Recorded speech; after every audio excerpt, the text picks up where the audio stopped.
Morning, everyone. It looks like we have a quorum for the committee, so I just wanted to ask if the committee members could turn on their cameras, please. No, this is Loyal. I really can't. I'm driving. Oh, okay. That's fine. We can hear you. I'll just run through the committee members. If you can introduce yourself and confirm if there are any other adults present in the room with you. My name's Lenny Berry. I'm the Wildlife Program Manager for Department of Land and Natural Resources, Division of Forestry and Wildlife, and there is no one else in the room with me. Lisa, can you go next? Sorry, Lisa, you're on mute. Aloha, I'm Lisa Spain. I'm an at-large member and no one else is in the room with me. Thank you. Jim, or is it Jim, are you representing? Yep. Yeah, Jim Jacoby, representing USGS Pacific Island Ecosystems Research Center with Bob Reed. And I'm by myself. Okay. And I'm Bob Reed, and I'm also alone in my room. Thanks, Bob. Thanks, Jim. And Michelle, I think Michelle's still connecting. Loyal, can you go next for us? Yes, Loyal Merhoff, at-large ESRC member, and I am by myself. Thanks, Loyal. And Michelle. Good morning, everyone. This is Michelle Bogardus, the Deputy Field Supervisor for the Pacific Islands Fish and Wildlife Office. Good to see you. And I am alone, for the moment anyway. If anyone comes in, it'll be Fish and Wildlife Service employees. Thanks, Michelle. So today we're reviewing annual reports, continuation from the Monday meeting. We are reviewing and making recommendations on the status of the annual reports. And Mina, do you want to run us through? We have a couple of agenda item changes. Can you run us through those? Sure thing. Let me share my screen. Thank you.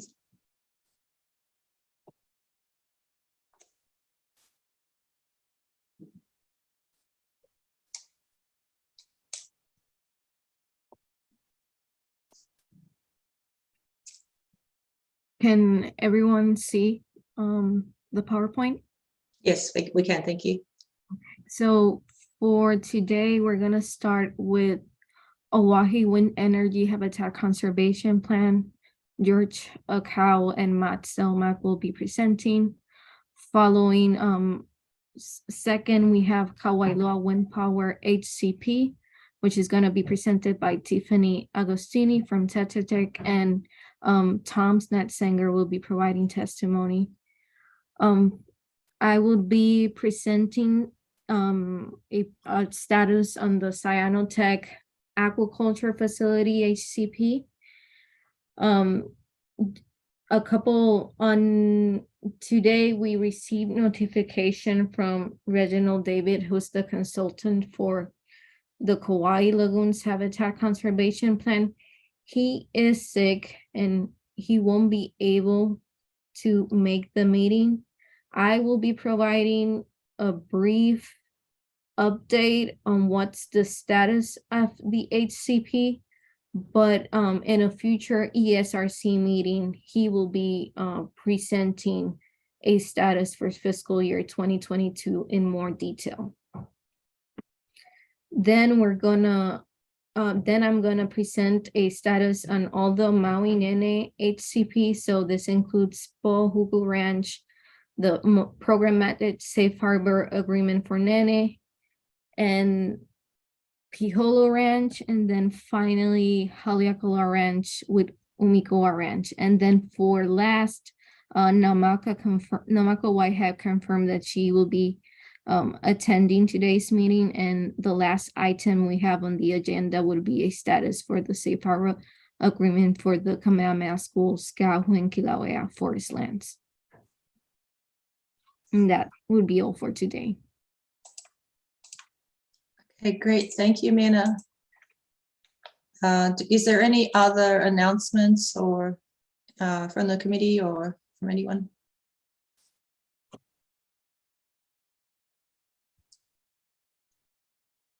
Okay, I think we can get started on I the, have, sorry, I Oh. have one announcement.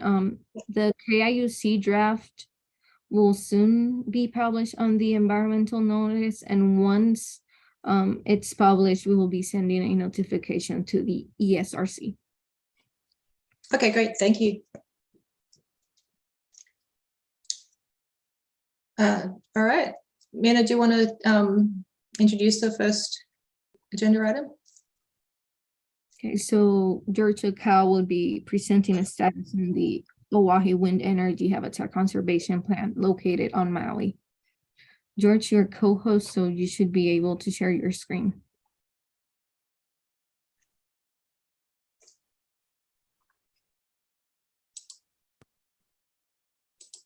Aloha, everyone. Can everyone see and hear me? We can. Thank you, George.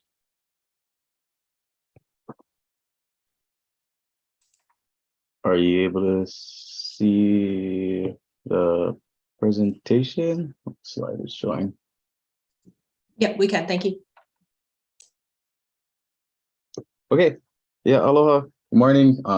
Thank you, ESRC, for being here and coming together to review this annual report, and anyone from the public that is online listening in. Today I will be presenting on the Oahe Wind Habitat Conservation Plan. The report covers the fiscal year of 2022. We are in year 10 of the permit. The fiscal year covers July 1st to July 21st. July 1st, 2021 to June 30th, 2022.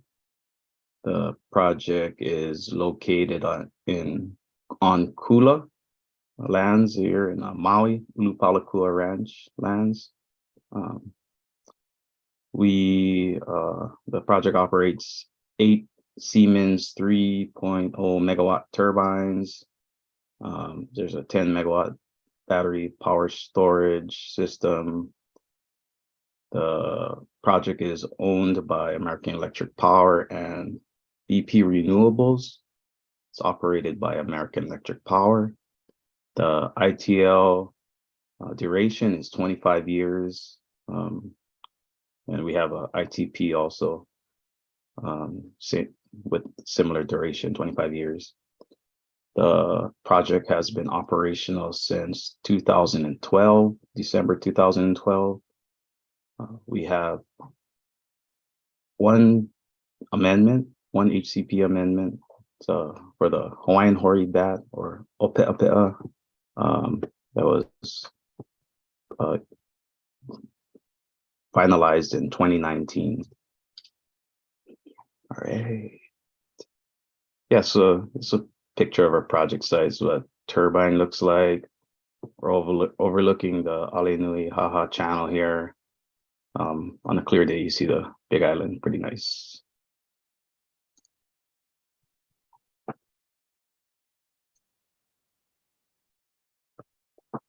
So here are some maps of the project site. The turbines are in alignment there, going from the top, turbine 1 down to turbine 8 near the ocean. We have a Met Tower near turbine 6. The search areas are, we just searched the pads and the roads there, the yellow. The map, we search with a dog search team. We perform weekly predator trapping for down at the turbines there. We do monthly blackbird sphinx moth surveys throughout the site. We do acoustic and thermal monitoring throughout the site. We have some avoidance and minimization measures implemented, some low wind speed for curtailment, some that deterrence. It's also private land. So Ulu Palakua Ranch, they have cattle operations, and we clear vegetation underneath the turbines to reduce risk. But yeah, the ranch grazes about twice per year, maybe 1 to 2 times per year under the turbines there or throughout the site there on their lands. There's feral goats, pigs, and deer throughout the property.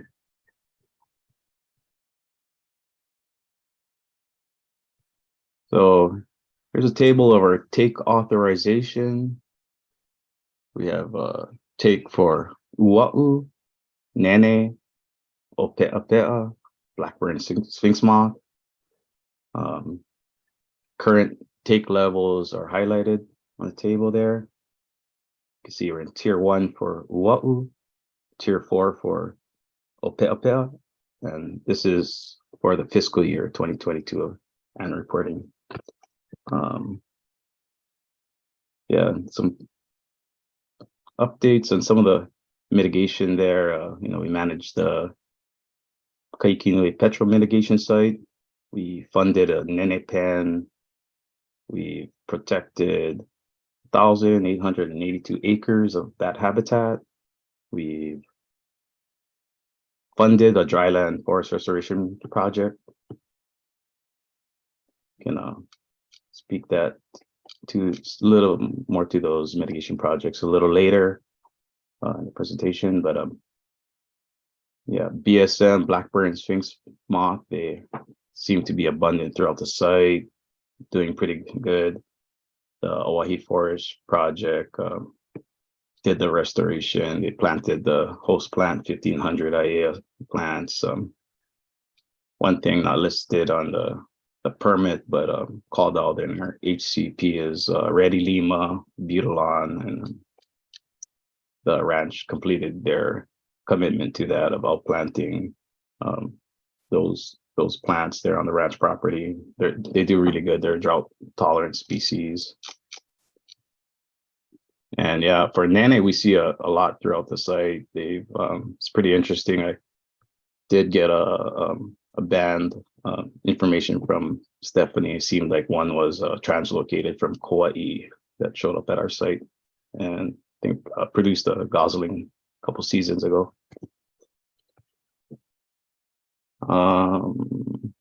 Just going on. This is a summary of our PCMM data for the annual report year. We use rats for surrogates and a lot of game birds and such for large bird carcass persistent trials and seep trials. You can see the fiscal year 2022, our seep was came back up to 100%. I think the year prior, search team missed the one rat, but came back to the 3 years prior to that, all 100%. Yeah, and the CPT did drop, carcass persistence. So we did step up a lot of our trapping for the remainder of the year. But summary of our PCMM, post-construction mortality monitoring, and our work at the site there. So here's a update of the take at the site for fiscal year 2022. And I did include a table of the take for the remainder of the year up until this past Monday. We do weekly searches on Monday, so it's pretty current for the take. So we did have last take of 4 MBTA species in fiscal year 2022, a bullwars petrel, great frigate, and white-tailed tropic birds. Since the annual report on this table, you can see there's 4 bats and 3 MBTA species, 2 shearwaters, and a skylark. So moving on to some mitigation. Yay, the good stuff, the work that's been completed, benefits to these species are hopefully going to be seen and being seen now. But just here's a quick summary of the years of the mitigation projects completed. Blackburn Sphinx moth was completed in 2019.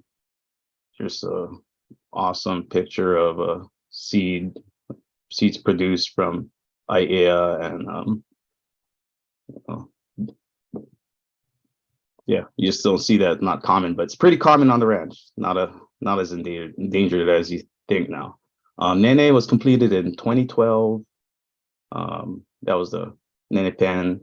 See a nice picture of the goslings there. Reddy Lima, that was completed in 2018.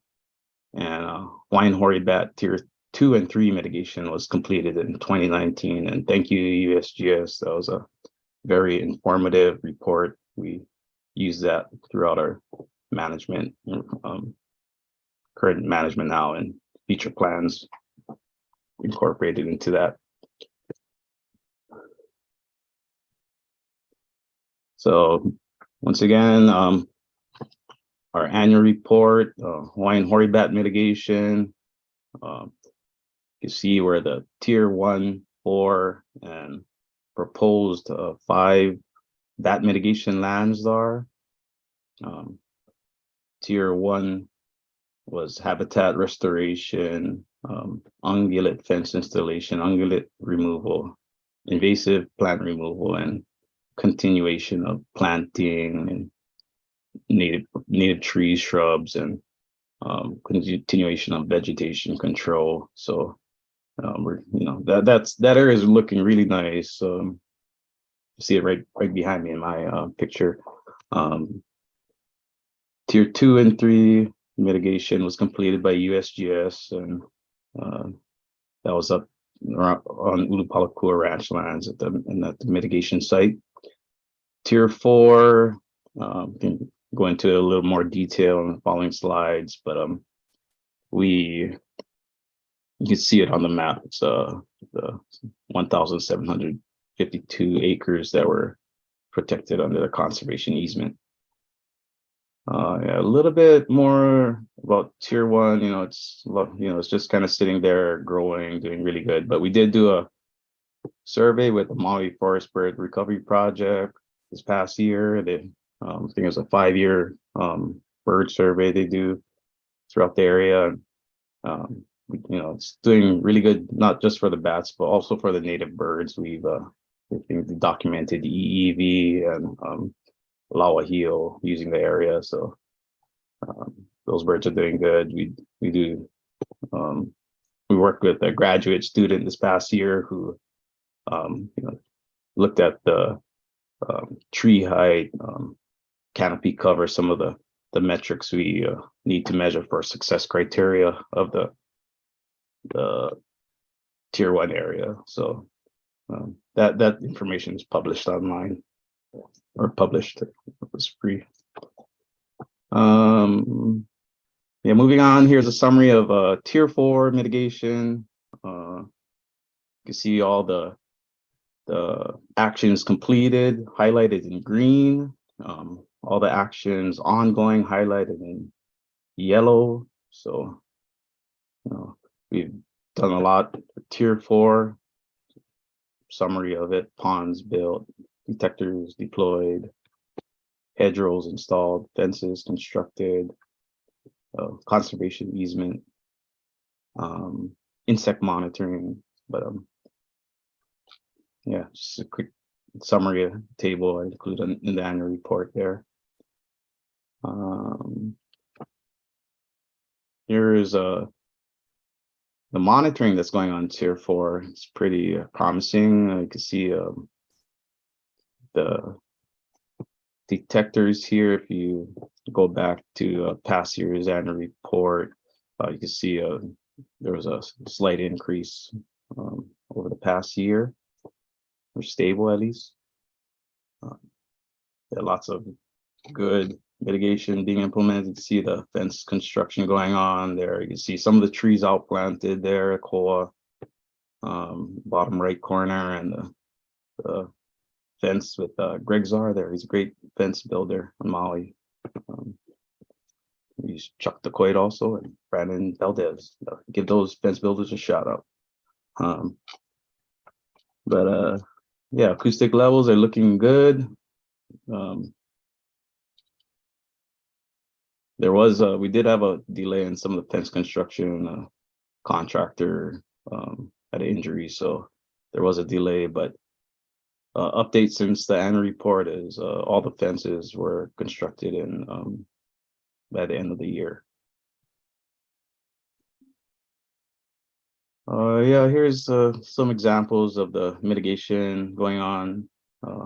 Fence, insect trap in the top left, fence, some of the ponds there, and acoustic detectors. The pond, this is something that was needed to be researched a little more in the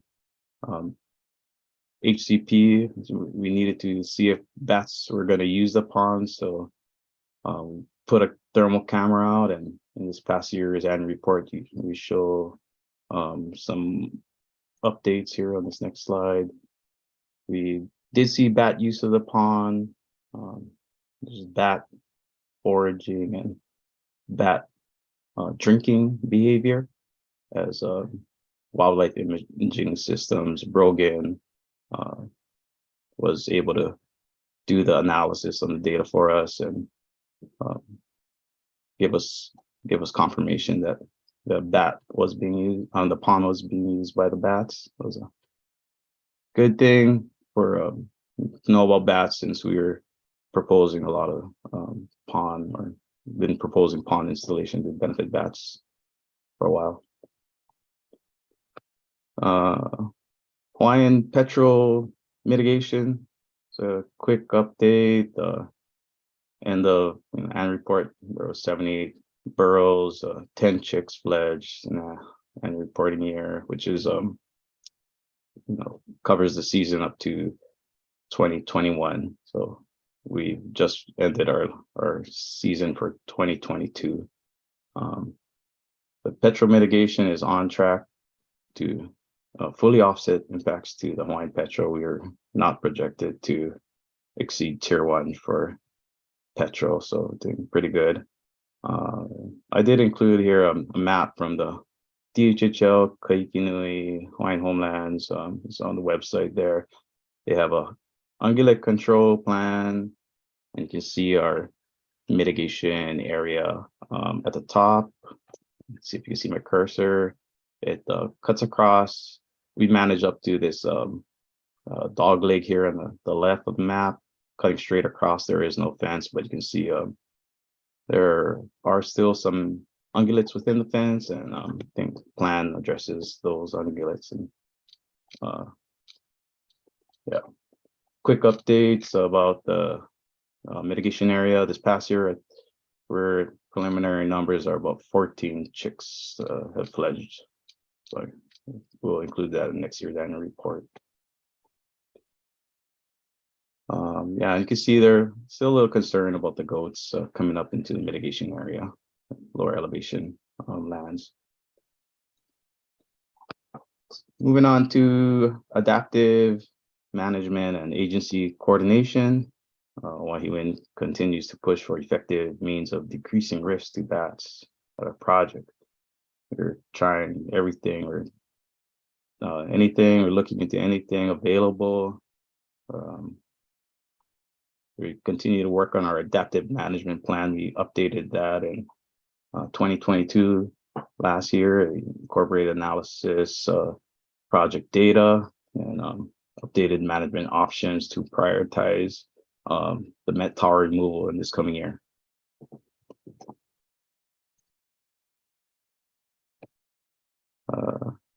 So here is a timetable of the adaptive management measures we've taken at the site. December 2012, the HCP was initiated, so no tree cutting. certain restrictions on tree cutting during certain times of the year, the pumping season.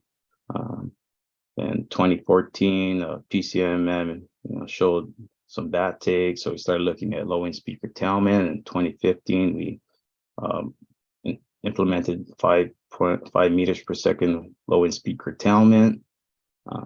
Then still saw bat take. In 2019, we implemented 6.9 meter speeder curtailment seasonally, August through October. The 5 was a year-long round low wind speed curtailment. We still saw bat fatalities, so we investigated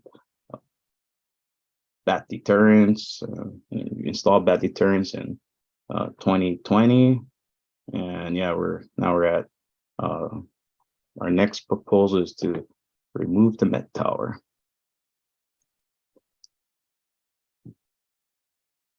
So a lot of studies have been done at this site, and coordinating with a lot of agencies about acoustic studies being done at the site. We're looking at bat activity, relative activity, thermal studies, looking at deterrent effectiveness, bat behavior, looking at we looked at informing smart curtailment, or looking if it can inform smart curtailment further. And a lot of people have contributed to the studies out there, a lot of groups, USGS, WES, Tetra Tech, Wildlife Imaging Systems, Natural Power. Information has been gathered on bat activity, bat sex, bat use, smart curtailment. A lot of that information is available on this, annual reports at least. So they're looking at bat activity. We have seen bat activity at the Met Tower. So it does look like removing the Met Tower is promising, reduce attractiveness to the site.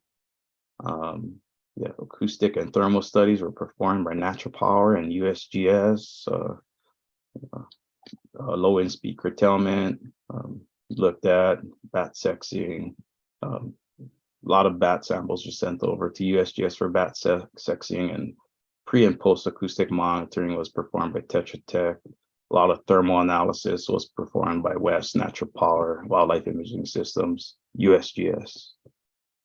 Thank you. Thanks to all the groups that performed the data analysis.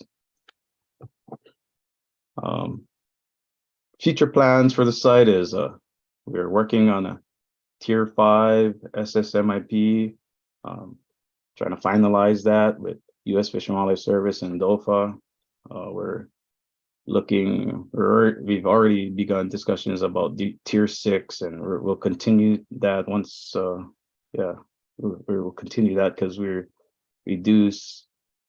are projected to get into Tier 6 levels before the permit term ends. So we would like a plan in place. Kamehameha was proposed by the ESRC, and maybe we have tried to work with Kamehameha, but we have talked to other interested landowners and neighbors about potentially looking at their lands if Kamehameha is not available. We are, in the first quarter of this year, looking at removing the Met Tower, or early this year, and still looking at the thermal data, some questions, and Matt talked about looking at a bat effectiveness or deterrent effectiveness study at the site. It's great to hear that Koku is proposing one and trying to look at that.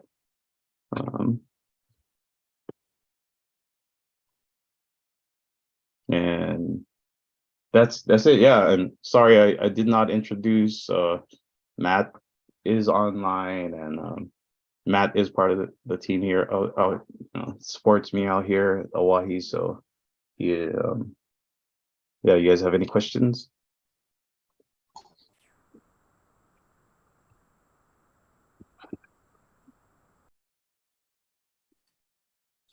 George, I just want to say thank you for going through all of that information and providing this presentation. Very helpful and nice to see some visuals and continue to get re-familiar with the project. I'll stop George. there for now. Go Hi, ahead, George. Jim. This is Jim. And again, I would like to echo what Michelle said. Thanks for doing this presentation. It does help to pull it together. Having the annual reports and other so forth is one aspect, but this sort of encapsulates it and it really brings the focus.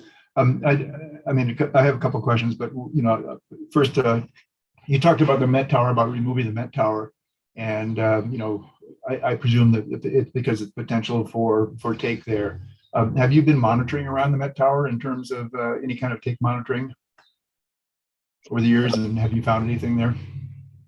Yeah, we take monitor. We do the weekly searches. We've searched under the Met Tower. We don't really report on that. It's not a requirement, but we include that in our weekly searches. Yeah,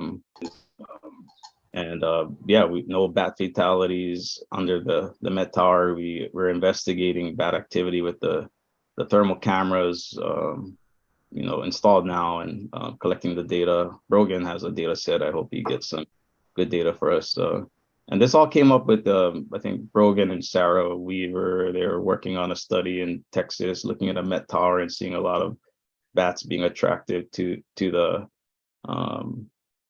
Met Tower. So that's where some of the idea, there is some backing to this proposal and what we're trying to do here. But we do the weekly bat fatality searches. The nearest turbine is turbine 6. Like Matt pointed out, the adaptive management plan summarized that there was one of the turbines at high take. So we'll monitor that, and if anything changes throughout the years, the threshold value, the fatality rate, should decrease. But yeah, we'll continue monitoring. I'll add a little bit of context here. Is part of our commitments in the HCP amendment was to have this living document, the adaptive management plan, where we annually review current minimization measures, kind of do a literature search and industry monitoring for new minimization measures that could be incorporated to further reduce take, and then look back at what data we have from the project. And part of the analysis was this geographic analysis, and that highlighted turbine 6 as having a disproportionately high number of the fatalities relative to the adjacent turbines. And our concern is not that the Met Tower is causing any fatalities, but that if bats are attracted to the Met Tower, transiting between the Met Tower and the turbine would lead them to cross the rotor swept zone, increasing the potential for take. Right. Yeah. No, that makes sense. And I take it you're not seeing any other fatalities of other species at the Met Tower. I mean, that's been a problem elsewhere in terms of seabirds and so forth, but.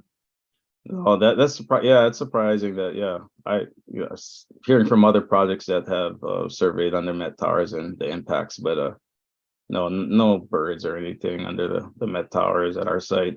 No bats. I don't think bats would collide with that. But for the monitoring for the bats, we have the thermal camera under the Met Tower. We have one at turbine 6, and the big thing was we're trying to document a bat fatality on camera, see if we can, Brogan would be able to find that if we collected the data. And he in the last Wind and Wildlife conference, he was successful with finding that at another site. I think with dog searches they found 6 or something, and the cameras they found 4. So there was still they weren't like 100% on finding those fatalities. And it was some preliminary updates he gave on that study, and similar to what we're doing out here, just trying to see what's going on with and document a bat fatality and see if the deterrents are working. You can document deterrent behavior, maybe like what does deterrent bat behavior look like, what happens prior to a bat fatality, a lot of insects. I think there's a lot of valuable information that comes out of the thermal, but still the acoustic is valuable. I think for now, the long term, to keep with the the trends, and a lot of the acoustic monitoring is still ongoing, you know, around the site. So that's some of the monitoring going on. And Thanks. shown in the annual report. Yeah.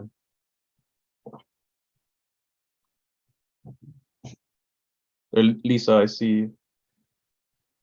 I just had the quick question about the tier 5 site at Kamehamehanui. What's the elevation of that site? I think it was like Laura was 6 minutes.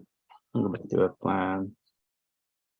And I guess my only question is, and I'm sure DOFA and Fish and Wildlife, but just the concern of water being developed at higher elevations and the concern of potential mosquito breeding, and recognizing this is more of an open area, but just the concern of mosquitoes at higher elevations.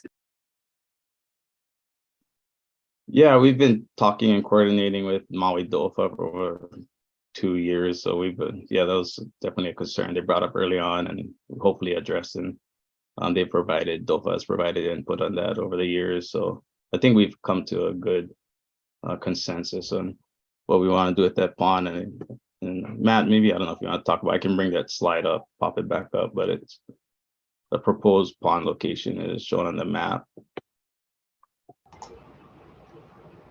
The pond, for reference, is below the elevation of the existing water tanks on Kamehamehanui. And so I don't think it would increase risk more than what's currently there.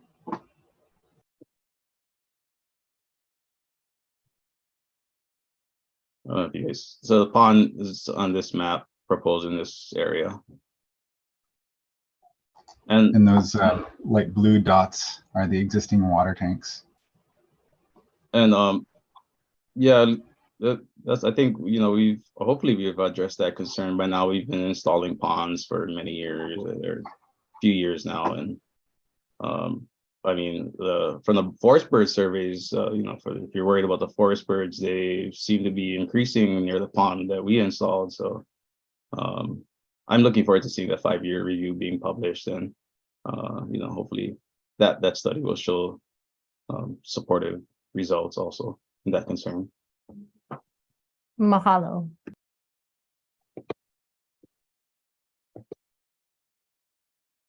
But yeah, I was surprised, you know, it looked like it was a range expansion when they did the forest bird surveys early on with the documenting EEV in the site. So, and thanks U.S. Fish and Wildlife Service that I think I got a little review of that last critical habitat listing. So pretty interesting document. Oh, Bob, sorry, go ahead. Hey, just wanted to sort of stick a note in for maybe the need for a follow-up conversation on whether it might be possible to tweak the deterrents a little bit to make them more effective for Maui bats. I think, you know, Karina and Marcos and others might be interested in brainstorming on that with you. Thanks, Bob. We work on them constantly. We do constant maintenance on them. We work with NRG to, you know, tweak the system a little. So, you know, we'd be interested in any recommendations you have. We've looked at operational hours. You know, big thing at our site, which NRG did not take into account, I think, from their mainland sites, is, you know, we want to run our deterrents year round, and a lot of their sites on the mainland, they only run the deterrents during the high activity season, you know, and on a system that's not going to operate the same as running full time year round. So yeah, Bob, if you know operations, we'd be interested in hearing any recommendation. Yeah, Bob, I would love to follow up with you to coordinate a meeting where we could discuss ways that we could improve the effectiveness of those deterrents.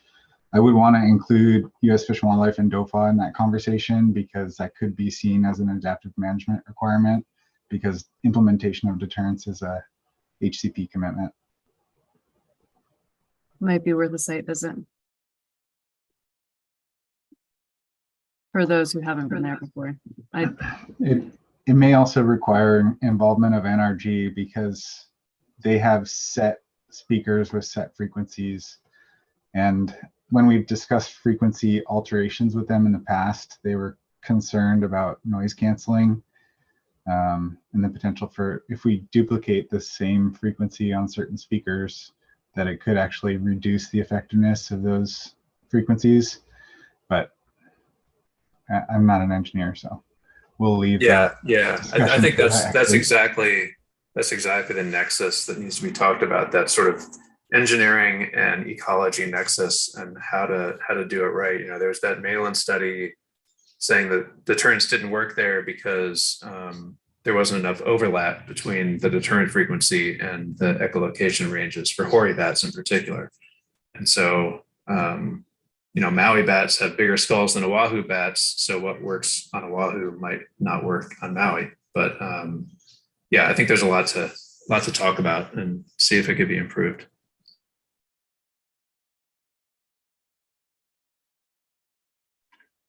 And George, this is Loyal. Can you hear me okay? Yeah. Okay, Right. so, you know, you had talked on Tuesday that you wanted brainstorming from the ESRC on the take situation and your mitigation and minimization measures. And you've done a large amount already. I mean, going to a 6.9 low wind speed curtailment using the deterrence is pretty big. And there aren't a lot of obvious things that you haven't tried, in my opinion. I think what Bob and USGS have talked about would be a good thing for you guys to discuss on the frequencies. Other things you've already looked at, you know, that at least to some extent, like the period or how many times you ramp up and ramp down the turbines, and you've looked at the impact of grazing.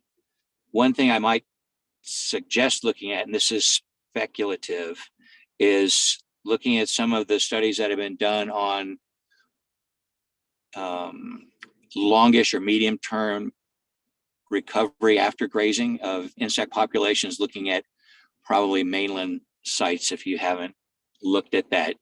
I know that when you've looked at when the sites are grazed versus not grazed, you don't find a large difference in bat mortalities, but you might look and see how long the grazing impacts last at a site with respect to insect populations, because you might find that it takes more than, you know, a few months for those to change out. But other than that, I didn't have any suggestions other than the deterrence frequencies like other people have already talked about. I would appreciate it if you could provide the evidence of absence figures like some of the other folks have done. I didn't see it in your submission. I know you talked about the output of that, but I didn't see the actual graphs, and it would be nice to see that. Those were the only comments I had, other than we're looking forward to seeing the draft mitigation plans. Thanks. Thanks, Loyal. I appreciate those comments. You know, yeah, the grazing is and the insect hatch event, I think, you know, we've looked at that, talked with that. It's you know, the grazing operations or it's private land, the landowner. We work with them as much as can, and they've definitely helped out and modified some of their grazing operations to keep away from the turbines during the high take months. So yeah, we've looked at the years that they've done that, and looked at the years that they've just grazed. And I think in the HCP, the amendment, we summarize grazing periods, and I think there was no significant difference if you look back at the HCP amendment. But I still think, yeah, like you're concerned, I think, and some of the studies have shown, dung beetles do show up in the bat diet. So, that is a food source for the bats. And interesting hearing Helemano, their management plan. I think they're banking on the cattle grazing to increase foraging activity throughout their management site there in that plan. That was a good summary from Jenny. Thanks, Jenny, yesterday or on Monday. Loyal, did you have any particular studies in mind? If you have something in mind, I'd like to make sure I review it. No, I don't. It's just that I know that in past work in mainly mainland riparian situations, the recovery from grazing is not necessarily immediate. There are long-term impacts to grasslands and ecosystems. So it was just a speculative, suggestion of looking at the literature to see if there is somewhere in the many thousands of grazing studies that have been done, what the bounce back time is when you would see kind of a leveling off of the insect populations related with grazing impacts, and see if whether that's 6 months or whether it's 2 years down the road. And I don't know.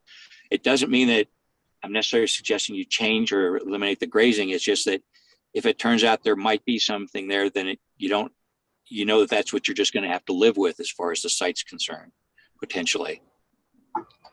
We're due to review and update literature included in our adaptive management plan, and we'll see if we can find relevant literature to include in our review for 2023. Thank you. George, could you just do a quick update on where things stand as far as band rump, storm petrel, and mitigation options? Yeah, so right now for that, Jim, we're just agency coordination, but real quick, I just wanted to go back to Loyal's question, because I think Loyal, is this what you're looking for in the annual report? We include as attachment or figure 3, and that's all the EOA input outputs.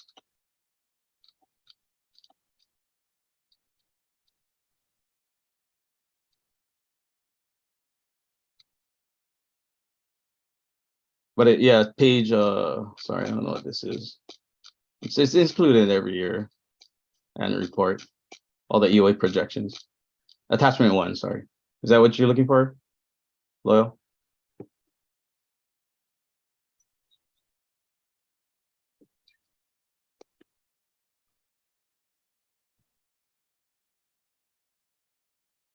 Just in case Loyal is traveling, so he might lose connection now and then, so maybe that happened. Sorry, no, I just wanted to, it should be in there, and if that's not what your question is, and hopefully a little bit more into that. But Jim, I'm sorry, or anyone else had any other questions?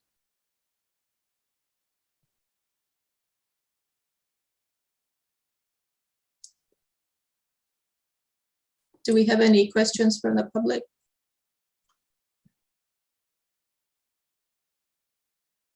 No questions or comments. Thank you. Laney, before we switch gears, I just want to reiterate my comment from Monday. Given the rate of take, I think that this does warrant paying close attention to. I like the idea of doing a follow-up with Bob, George, and Matt. I think that's great. And thanks, Bob, for offering that. If we can't slow the rate of take, we have some bigger conversations on the horizon. And we should already be beginning to talk about tier 6 and what we can do to help start the planning process for that. Mm-hmm. One of the challenges we face is that in the planning process, we identified Kamehameha as the prospective site for tier 5 and tier 6. We are coordinating with DOFA, and we've identified suitable lands for mitigation for tier 5. I have serious concerns about our ability to implement tier 6 mitigation at Kamehameha because there are existing land rights, and DOFA Maui is having difficulty kind of negotiating co-occurring usage on lower elevation lands there. And so we may have to seek an alternative site, and the apparent alternative sites for that may require different management than what we've done for Tier 4 and what we're proposing for Tier 5, which are essentially identical, just transposed in location.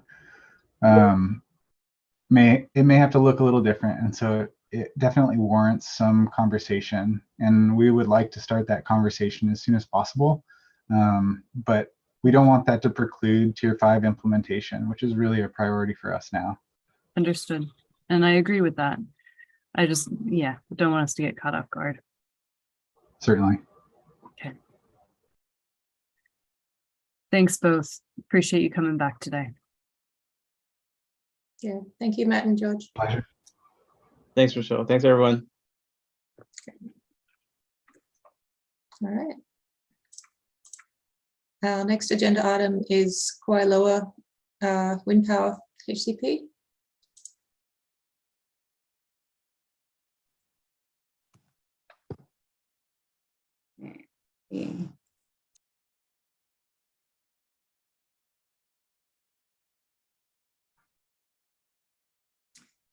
Can you guys hear me okay? Yes. Yep. Okay. I have about 10 construction vehicles outside of my window right now.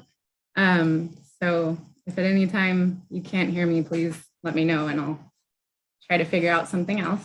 I'm Tiffany Augustini. I'm a biologist and project manager with Tetra Tech, and I will be presenting on the Kawailoa Wind project on behalf of Kawailoa Wind LLC. And I'll also be presenting with Tom Snetzinger and Jacob Dutton. You guys can just say hello real quick. You can direct all of your difficult questions to Tom and Jacob. There they are. There's the face. Morning, everybody. Okay. And hopefully Jacob's there too. Yeah, I'm here. Okay. I think you are all familiar with the project, but as a reminder, Kawailoa has 30 Siemens turbines and all of them have deterrents. There are 2 unguided Met towers. The project was constructed in 2011 and 2012, and it's owned and operated by Kawailoa Wind LLC. The landowner is Kamehameha Schools. The duration for the ITP and ITL is 20 years. The ITL ends January 2032 and the ITP ends December of 2031. The project does have an amendment, and it added 160 bats to the take request. And it also added the Hawaiian petrel as a covered species. It wasn't originally a covered species. Here is the project map. It's located on the North Shore of Oahu. The 30 turbines are the yellow circles, and the purple squares are the 2 unguided Met towers.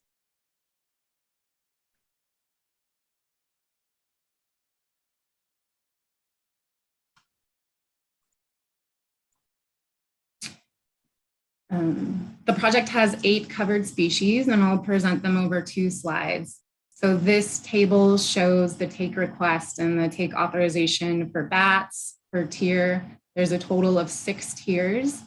Tiers 1 through 3 were part of the original HCP, and that totaled 60 bats.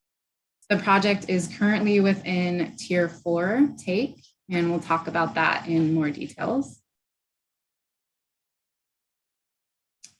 Here's the take authorizations for the other covered species. So we have the Hawaiian petrel, Newer shearwater, hueo, stilt, coot, the gallinule, and duck. All of these species are within Tier 1 for the take estimate. Again, we'll talk about the specific details of that, but these are just showing the authorizations. One thing to point out is that the extra 50 gallinules is for trapping and harassment at the mitigation site at Ukola wetland.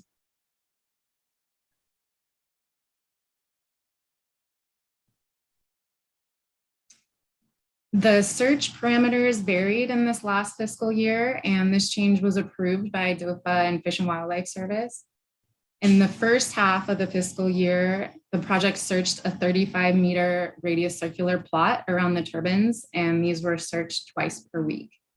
In January of 2022, the search plots were expanded to 55-meter circular radius around the turbines, and also roads were searched out to 75 meters. And the turbine searches now happen once per week. Everything's going really well with the expanded search plots. The project also searches the unguided Met Towers, and there's a 50-meter radius circular plot around the Met Towers. And I'll just anticipate Jim's question after Oahi's presentation. We have not observed any fatalities at the unguided Met Towers.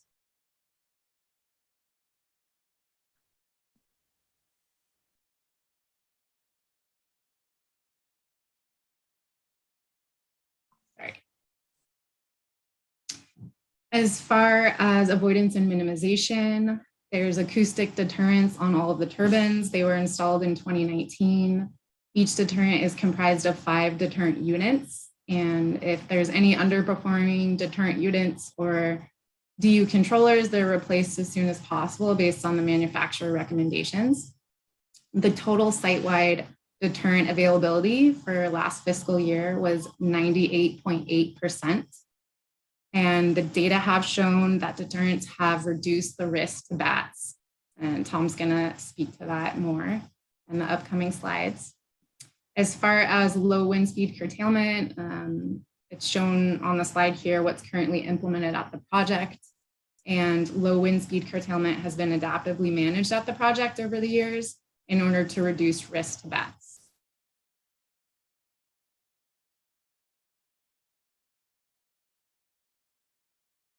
As requested by DOFA, we have this slide here presenting the take for MBTA protected species.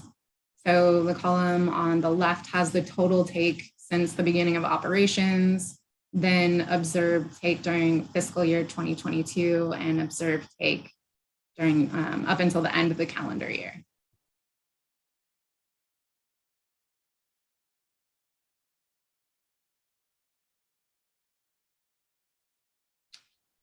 And I'm going to pass it over to Tom to discuss observed take and the take estimates. Thanks, Stephanie. So there's been observed fatalities from only 2 of the covered species, the Hawaiian hoary bat. And since the installation of deterrents, we've just had 2 observed fatalities. So that's from FY 2020 through FY 2022. Both of those occurred last year. And so we have a total observed take of 42. And we're, as Tiffany said earlier, we're in the tier 4. The total estimated take at the 80% upper credible limit is 102. And it's important to highlight here that this doesn't take into account any benefit to the deterrence. We do present in Appendix 3 the analysis that demonstrates that we have observed at least a 46.7% decrease in risk associated with the installation of deterrents, and that's with a 95% confidence level. But the agencies are still reviewing these proposals, and so in terms of how to actually adjust row and incorporate that risk, we're hopeful that in the next fiscal year report, we'll be able to incorporate updates that will allow us to include this benefit. Regarding mitigation, Tiffany will speak to that more later, but mitigation for the Hawaiian hoary bat is ongoing. And one last thing on the Hawaiian hoary bat, I do want to mention that both of those fatalities occurred within the original 35-meter search area. One of them occurred after those searches had been expanded to the 55-meter radius, search plots with roads out to 75 meters, but both of those occurred, closer to the turbine. So we haven't seen fatalities occurring in the large outside of that smaller area yet. Regarding Hawaiian Petrol, there were 2 observed fatalities, both prior to the ITL and ITP HCP amendment. So we haven't observed any fatalities since then. Using evidence of absence, we can calculate that for the full operation of the project, we estimate 2 adults and 2 chicks or eggs, and mitigation was completed for that species. For Newell shearwater and listed waterbird species in Pueo, we haven't had any observed take. They remain in Tier 1, and Tiffany will speak in more detail on the mitigation for those species.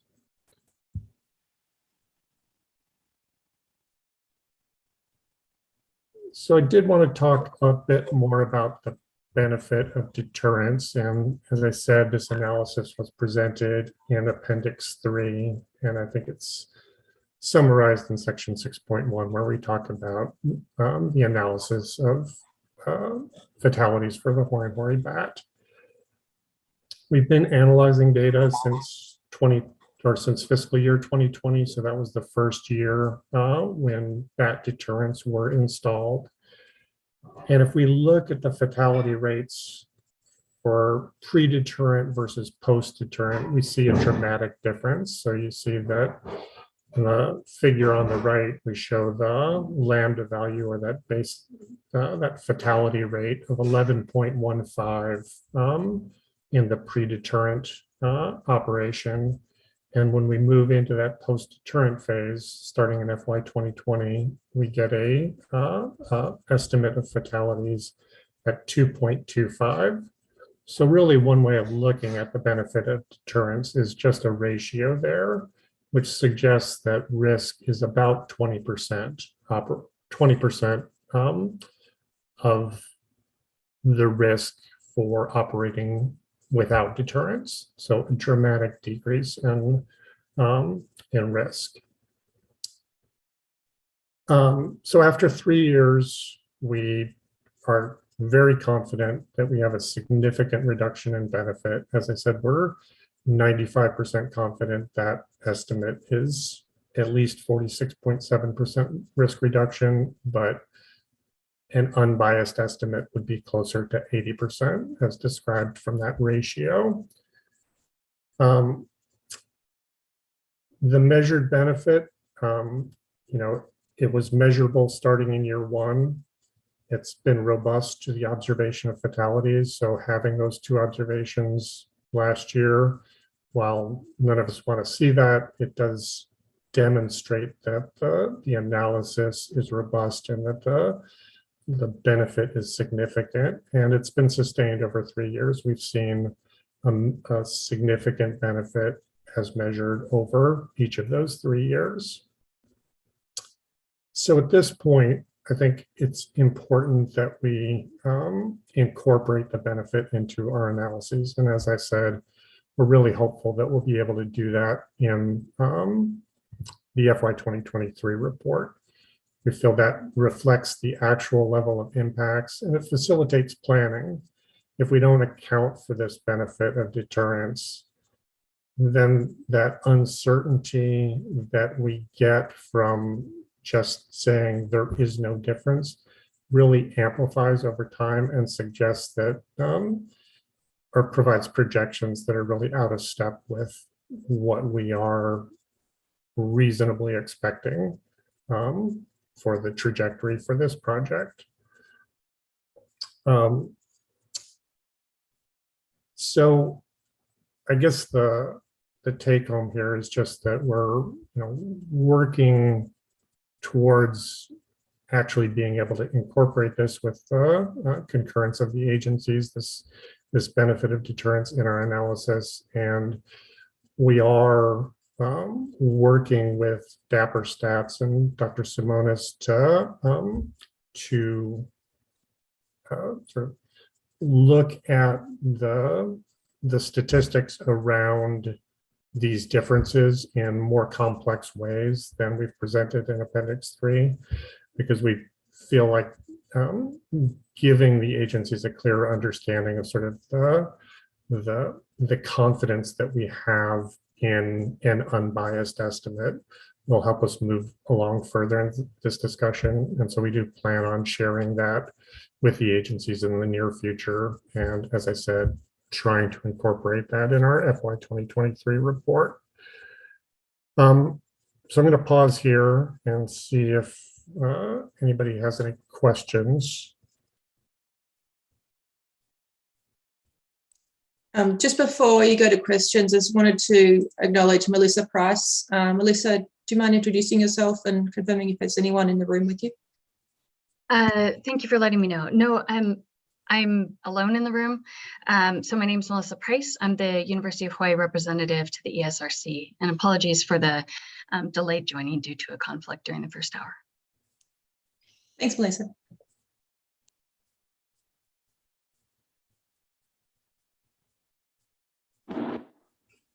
This is Loyal. I have a question, but it's because I just didn't, I lost transmission for a little bit.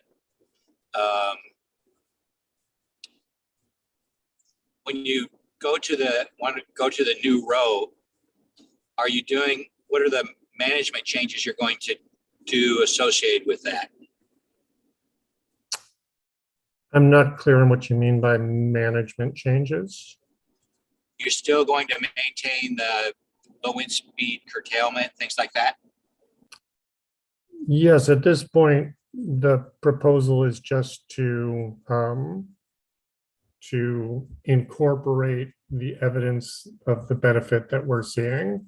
So we're not planning on making any changes based on that to low wind speed curtailment or the deterrent. But I think those could be conversations for the future. But right now, I think the important piece from this is that we're understanding the impacts as they are, as they are occurring, and doing it without that row adjustment isn't reflecting what I think is pretty demonstrably different in terms of the overall impact. And it doesn't, we do present in Appendix 3 both the estimate of take with that adjusted row at that 95% confidence level, as well as a non-adjusted row, and it only shifts the estimated take by 3. If we did an unbiased estimate, it would probably change that estimate by a couple more individuals, but not a lot. Where it really affects us is in the planning stage. So looking towards when the project could potentially exceed Tier 4, what level of take above Tier 4 might happen over the life of the project. And when we get into conversations about that, the results are very different if we don't adjust row from if we do adjust row.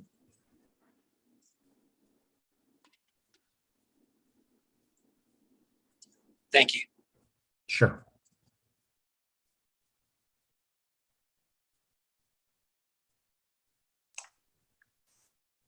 Do we have any other questions or comments from the committee?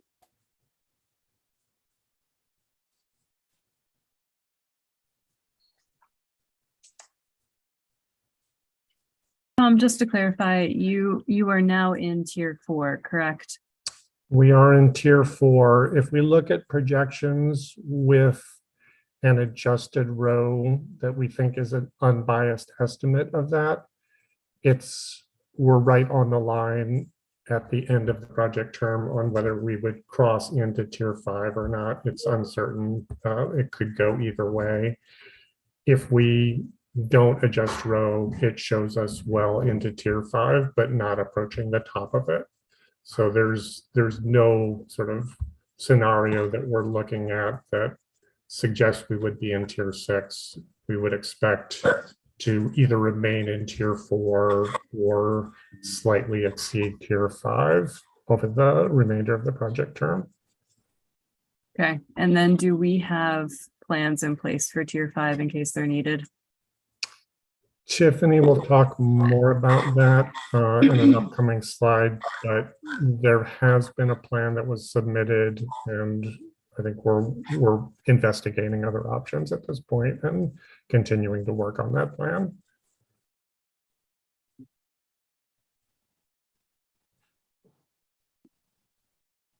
Thanks, Tom. Sure. Okay, so if there aren't any other questions, I'll continue with the mitigation. This table shows a summary of mitigation for bats by tier. We're excited to report that tiers 2 through 4 are complete. Tier 1 is still ongoing, and I'll talk about that in the next slides. And as Tom mentioned, we're continuing to plan for tier 5 should it be required. This slide lists the bat mitigation actions at Ukoa wetland for bats. 16 bat lanes were created in December of 2017, and then they are maintained as needed. Vegetation is removed from the open water area at Ukoa. This was first started in the end of 2016, and then it's continually removed from open water. There's predator control and monitoring, also fence monitoring and maintenance. Bat acoustic surveys have been ongoing for many years. And we also completed the insect sampling in 2021. I'll go over some preliminary results for that. As a reminder, the success criteria for bats for tier 1 was adaptively managed, and the success criteria is the completion of the management and the monitoring components. This figure shows the location of Ukoa wetlands. It's about 2.5 miles west of the project. You can see some of the components of the bat mitigation. So the bat lanes are the yellow lines. The fence is the green polygon. The detector microphones are the gray circles. And it also shows the various insect traps as part of the insect sampling.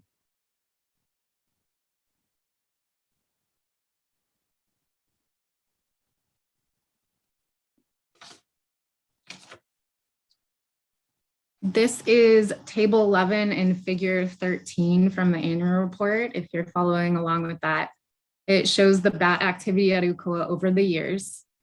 The annual detection rate in the last bat sampling period was about 23%. And this was similar to the detection rate in the last period, which is about 19%. The annual detection rates have varied at Ukoa wetlands. However, there is a significant increase in the annual detection rates across all years. You can see in the figure the temporal patterns in the detection rates in the various years. So the last bat sampling period was similar. The temporal patterns were similar to previous years, where there's a peak in August and then detection rates decline. Second peak around January, declines again, and then a third peak around May.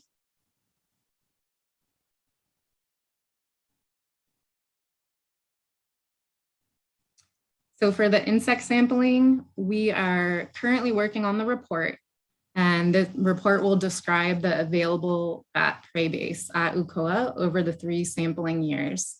So sampling occurred in 2014 and also 2015, and then Tetra Tech completed sampling in 2021. As a reminder, there was 4 different trap types that were deployed in 10 locations over the sampling years. And all traps were set out from sunset to sunrise for 3 to 5 consecutive nights each month. I know we've talked about this in detail in several of these meetings, but wanted to point out again that it's not possible to attribute any observed changes to the management activities that have happened at Ukoa, just given the annual variability in insect populations, which occurs naturally, and also how the original study was designed. But we are excited to, show the available prey base at UCOA in the report. So some preliminary results, these haven't gone through a full QA/QC, but we wanted to provide something in this presentation. Over the 3 years, nearly 64,000 insects were collected over 579 trap nights. And of those, our specialists classified 57,562 insects as potential bat prey. Most of the collected potential bat prey is Lepidoptera, also Hymenoptera and Coleoptera. Not surprisingly, the blacklight traps captured the majority of the insects, about 88%. That's not surprising considering that they are not passive traps. Some more preliminary results. Again, we're still working on the report and the analysis. So this is just to give you an early glimpse. The figure at the bottom shows the capture rate. So this is the number of insects collected per trap night. And you can see the high amount of Lepidoptera. And the upper figure shows the relative abundance by order over the years. And we'll have the full report for you in the next annual report.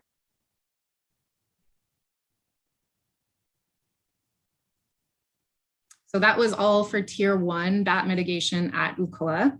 As I said before, Tiers 2, 3, and 4 are complete. And we are planning for Tier 5.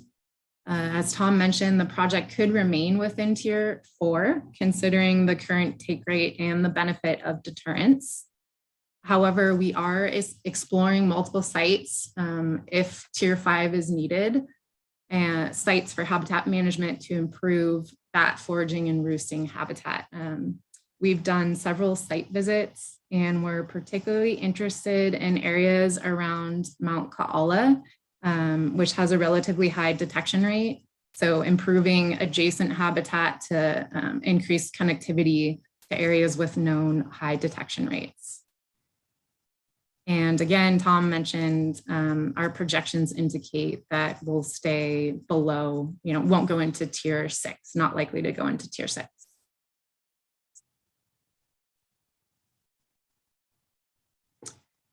Moving on to mitigation for other species. All of the other species are in Tier 1. Quail mitigation is complete, blind petrel mitigation is complete, and shearwater mitigation is complete. Water bird mitigation is still ongoing. That is at UCOA, and we'll talk about it some more. We've only observed minimal gallinule breeding at UCOA, so no breeding of the other species. And I am going to pass it over to Jacob Dutton. He spends a lot of time at UCOA, so he'll go over this slide. Sounds good. Thanks, Tiffany. Yeah, so for water mitigation at UCOA, we have several mitigation activities that we conduct down there. In place invasive plant species removal, fence monitoring and maintenance, predator control, and water bird surveys.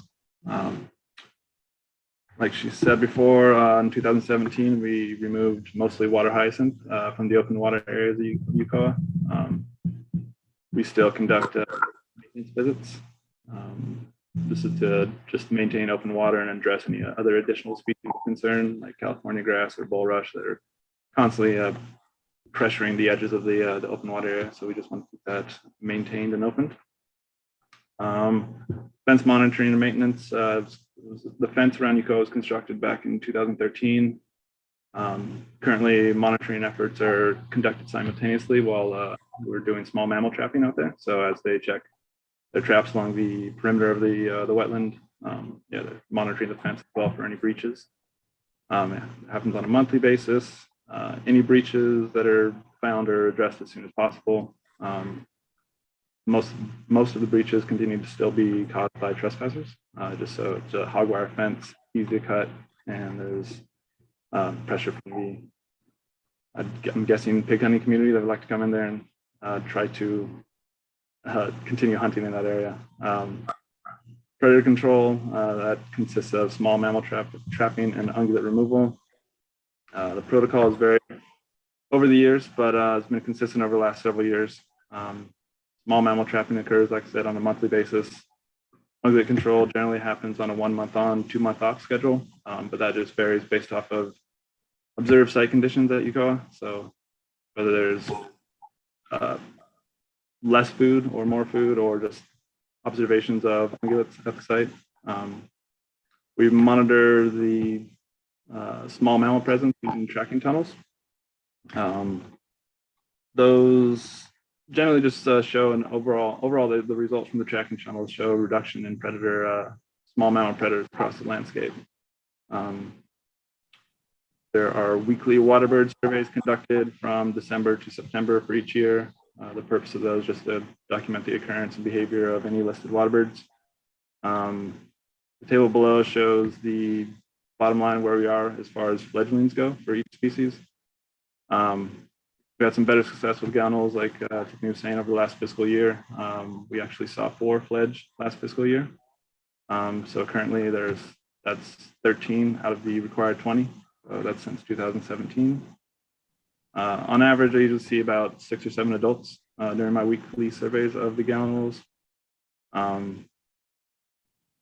Maybe right now about 2 pairs, but lately all those breeding observations and majority of the observations have been around the open water area, less out in other parts of the wetland in the interior. Only 1 Hawaiian coot was observed back in 2017 when the open water was created. No observations have been since.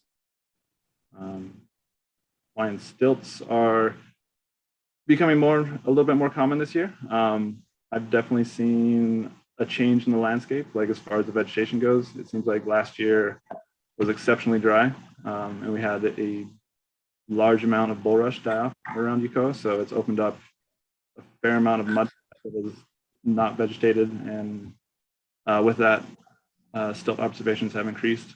But before that, not a lot in the last few fiscal years.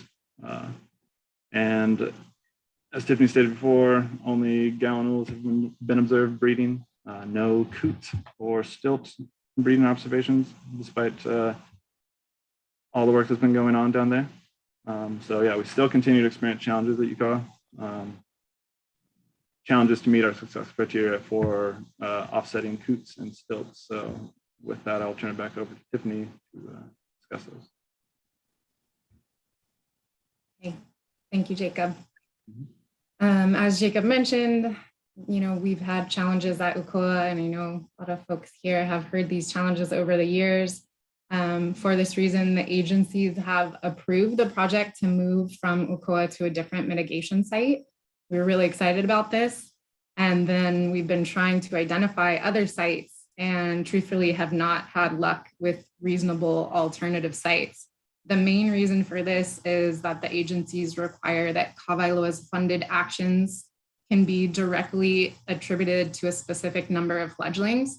That's really difficult to do in biological systems, and then especially in the few wetlands that we have remaining on Oahu that have other funding sources. So, we have completed site visits with DOFA. Nothing seems like a great option as an alternative mitigation site. And while we were exploring these other sites, we began to see more promise at UCOA. So as Jacob mentioned, mudflat areas have opened up and we've seen some more stilts. That's one of the areas shown in the bottom, in the picture on the bottom. Also, we had increased gallinal activity last fiscal year. So we were excited about, more promise at UCOA. However, we still have the issue of not having coots coming to UCOA. So we began to explore the idea of coot decoys, which has been suggested by several people, including people on ESRC. And when we presented this as an idea to the agencies, they questioned whether we really wanted to attract coots to UCOA given the potential competition between gallinules and that gallinules are more rare. That's a valid point. So now we're at this standstill of where we can't get our requirements at UCOA, but we can't find a reasonable site on island because the other wetlands already have multiple funding sources.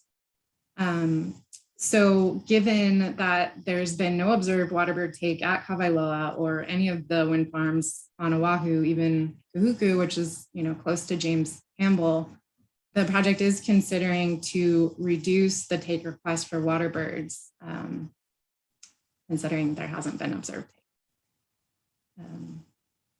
So with that, I will open it up to questions.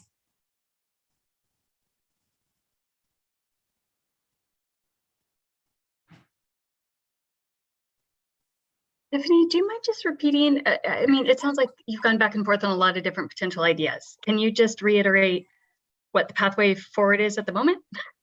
Well, at the moment, so we've been talking a lot with DOFA about other sites on Oahu. We've done site visits, Kawainui, different sections of Kawainui, other wetlands on Oahu. And really the issue is those sites already have funding from other areas, or Kohala Marsh, which was another one that DOFA was excited about. However, there's already federal funding, which complicates the matter. And then on top of the fact that there needs to be an EA and a whole lot of permitting done to do any other actions at Kohala. So there isn't, considering the project hasn't had any take of waterbirds, there's not a reasonable alternative site to move to. And we welcome any suggestions. We've asked Fish and Wildlife, we've asked DOFA, I've asked others about some options. A lot of investment has gone into UCOA.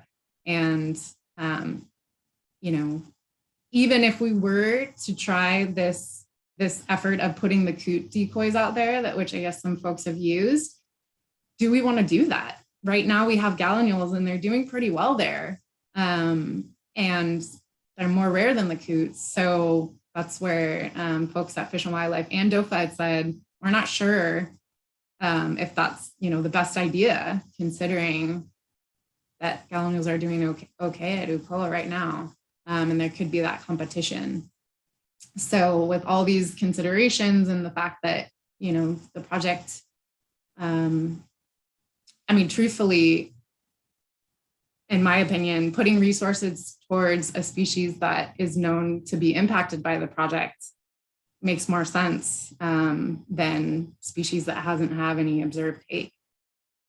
So that's where we're at the stage of, reducing the take request, or thinking about reducing the take request.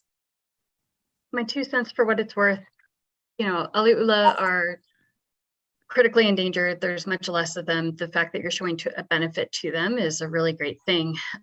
They move the least, and so theoretically would be least likely to be impacted by wind farms compared to other things. The stilts move the most, and so theoretically would be most likely to be impacted based on impacts in study, right? So from an impact perspective, the fact that there's not a benefit for the stilts or the coots is probably more problematic. But from a species perspective, I'm really happy to see the benefit to ali'ula. So anyway, for what it's worth, that's my 2 cents. And yeah, the fact that you don't have observed take makes me much less concerned about this than other things. Thanks. I think I forgot to mention one thing about stilts too, that Jacob mentioned. We have seen this mudflat area and a couple more stilts coming in. So we are planning to manage that area as a mudflat now. To sort of maintain that habitat some more. So possibly, that could increase some stilts in the area even more. Thank you.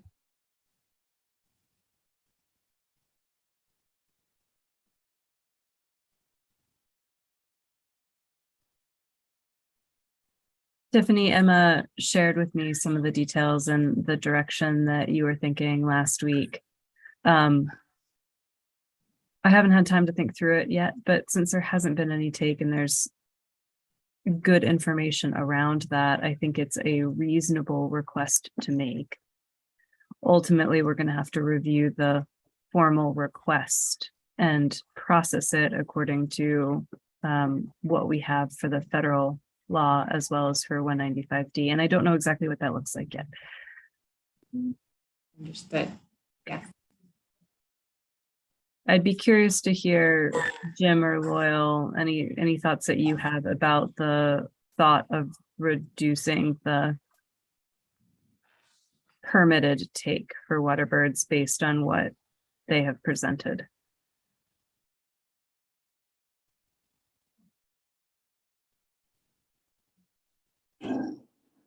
This is Loyal. So I think it's okay as long as you can show that there's less, not very much likelihood of take. I mean, because that's what the take estimate is supposed to be, is what is a objective look at whether it's realistic to expect take. And if you can demonstrate that there's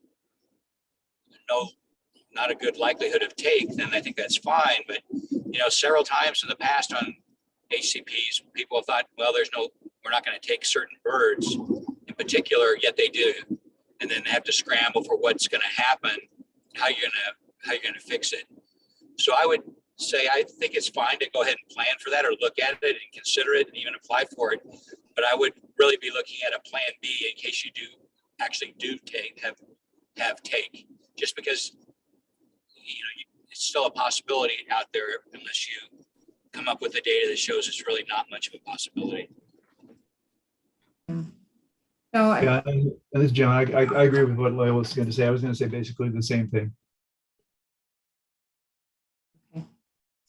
and we understand that, and that's why we're still evaluating it and considering options as far as the reduction. I guess we do feel good about the fact that, with all the operating wind farms currently, that's pretty good data to show that the risk is very low, considering there hasn't been an observed fatality of these species, particularly next at Kahuku, which is, right next to James Campbell. So we appreciate and understand the possibility, and we'll be considering that. Yeah, are you talking, Jim? You're on mute. Yeah, part of the reason it came up in the first place was at Kahuku, before they even started, there was a take of a stilt at one of the, I forget what it was, one of the net towers, I think is what it was. It was totally unexpected, and that sort of threw us all into thinking, wait a minute, maybe we need to add this into here. So it's not that it's not a possibility, but it seems like it's a low likelihood in terms of potential impact. Trying to remember back to that. I think that was before the turbines were even constructed. Yeah. Right.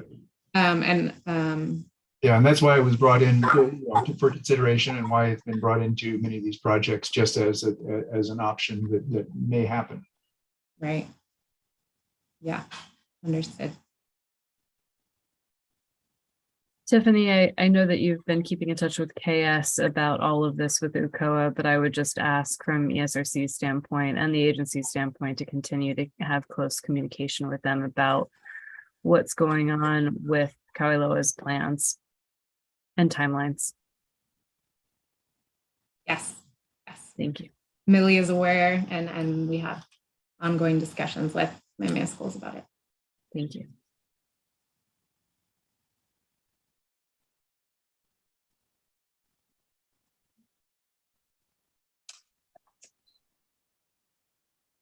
Are there any more questions or comments from the committee?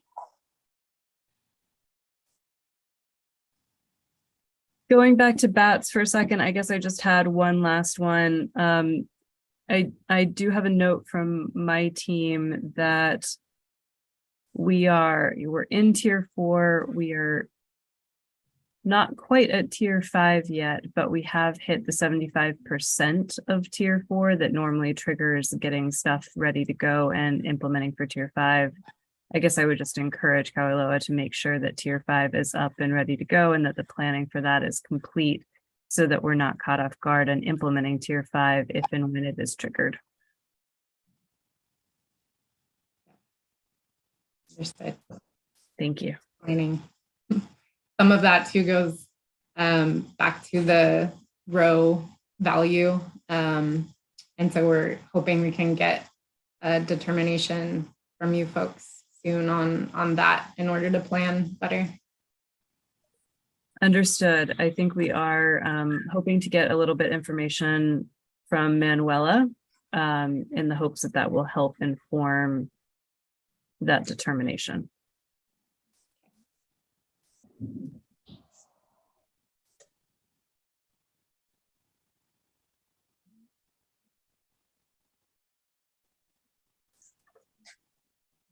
Do we have any comments from the public, Vienna, or questions? None. Okay, thank you. Thank you, everyone. All right. Thank you all. Appreciate you being Thank here. you.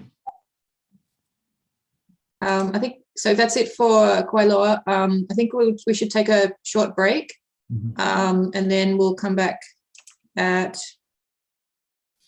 what, 5 minutes or 10 minutes? Maybe 10. All right. So I'm seeing it's 10:36. So we'll go for 10. Maybe we'll go 10:45 and see. 10:45. Yep. Okay. Great. Thanks. See you then.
Okay, when the committee members come back, can you just turn on your cameras for a sec? And Loyal, if you can just give us a verbal thumbs up. Okay. This is Loyal, so I'll just let you know by talking. Yep. Thanks. Thanks. All right, I think we have everyone back. Sorry, I wasn't sure. Jim, did you? I see Bob, but so we've got no member from USGS, but I just wanted to make sure. Jim, right, yes, Jim. Okay, great. Thank you. I think that's everyone then. So we'll go on to the next agenda item. I just wanted to check with Mina because I think there was an option to have Kamehameha Schools if Namaka is present because she's only available till 1 o'clock. She reached out to me this morning. She's going to be presenting the last item. Okay, great. It was originally in the agenda. Yeah, okay. So the next one is Cyanotech. Yes. Great, thanks. Go ahead, Mina. Hi, everyone. For those of you who do not know me, my name is Mirna Giral Perez. I'm the Protected Species Habitat Conservation Associate. And I'm going to be presenting a status update on the Cyanotech Habitat Conservation Plan on Bee Island. Moment. So I share my screen.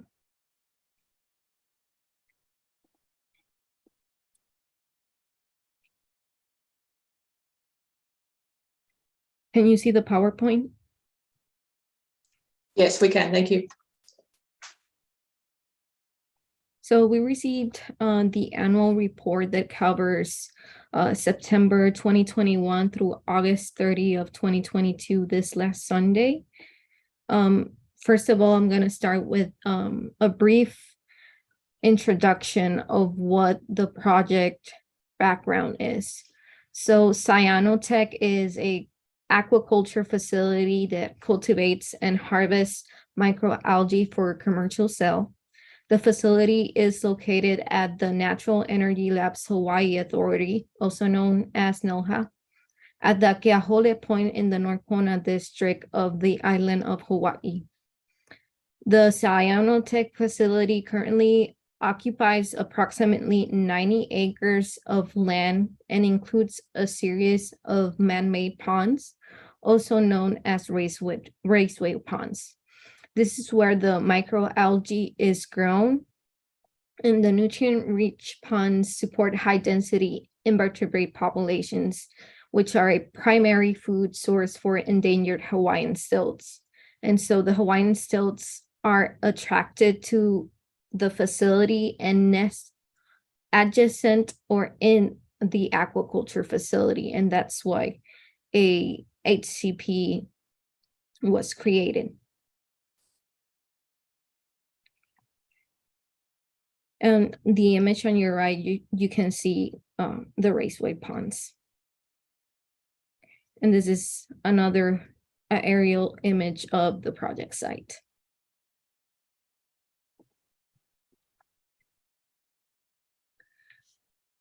Originally, a one-year short-term endangered species permit was issued on April 2002 for the purpose of enhancing the species survival by preventing the stilts from nesting adjacent to the hazardous aquaculture sites and to promote stilt nesting in a protected area. Subsequently, an ITL was issued on December 2003. However, both Cyanotech's HCP and ITL expired on March 2016. In June of 2016, Cyanotech requested a renewal of their ITL and HCP with a requested take of 38 Hawaiian stilts for the following 19 years, so from 2016 to 2035, which is the remaining amount of time Cyanotech has on its lease with NELHA. On the federal side, an extension of their incidental take permit was effective June 2019 and expires June 2035.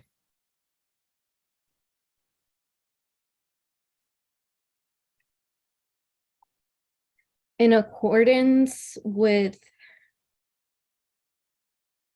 the cyanotech HCP surveys for incidental take are conducted once per week during the nesting season that runs from March through August, and once per month during the non-nesting season that runs from September to February.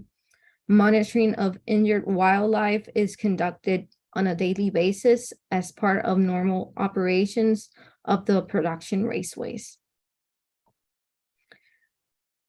According to the report we received, there was one detected mortality at Cyanotech this past fiscal year, and what they found were partial remains. However, details regarding what was the cause of the death are unknown and is currently under investigation to determine if it was take against the facility.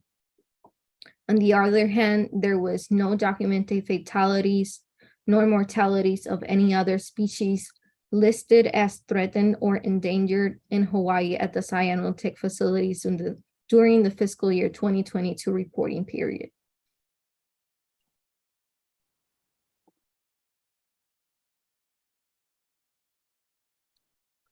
For monitoring of stilts, the site was surveyed once a month during the non-breeding season and once per week, so every Wednesday during the nesting season. So during the nesting season, a total of 27 surveys were conducted. Results from the surveys done during the non-breeding season, so from September 2021 to February 22, detected an average of 3 Hawaiian stilts. And then during the breeding season running from March 2022 to August 2022, an average of 25 stilts were conducted per survey during the spring and summer seasons.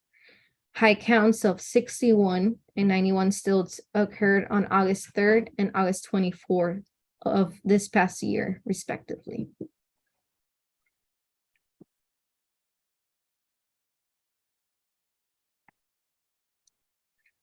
In accordance with the fiscal year reporting period, I divided the nesting results into tables just for it to be more easy to see.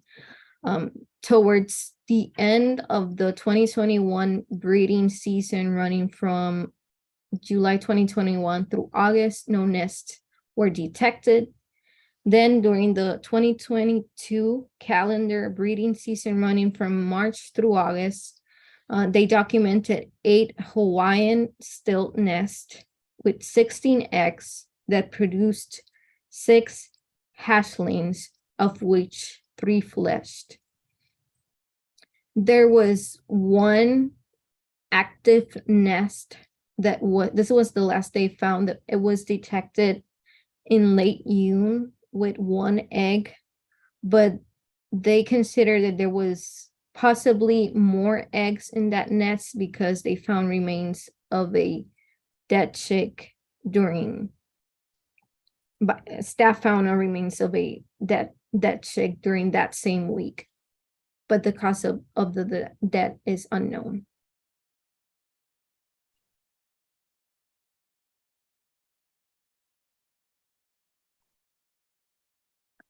For mitigation, the permittee, Cyanotech, has had continuous discussion with the surveys.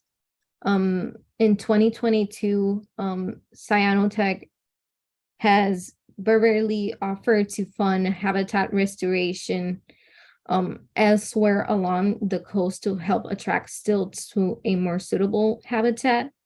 And one potential site they are considering is the Koloko Honokohau National Historic Park to conduct such efforts due to recent wetland habitat restoration activities that have been done at the site.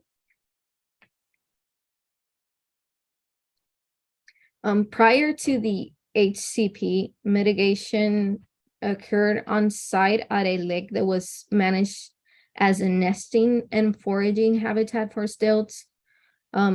However, concerns about the proximity to the airport led to the on-site mitigation site being closed in 2002, with hazing implemented to discourage further nesting. Prior to the site being shut down, the on-site lake resulted in 237 fledglings, 48 of which fledged in 2002 and were credited to the HCP for the first year of the permit coverage. According to a 2006 minor amendment, cyanotech mitigation was to be satisfied by funding and implementing predator control at an off-site location. This off-site location was known as Opaiula Pond, now also known as Kapoikai Pond, which is a 3.24 hectare coastal wetland located in the North Kona district, and was identified as a viable location for predator control. Cyanotech worked with the private landowner to fund predator control efforts at the pond, and that's how they met their mitigation obligation to satisfy their HCP.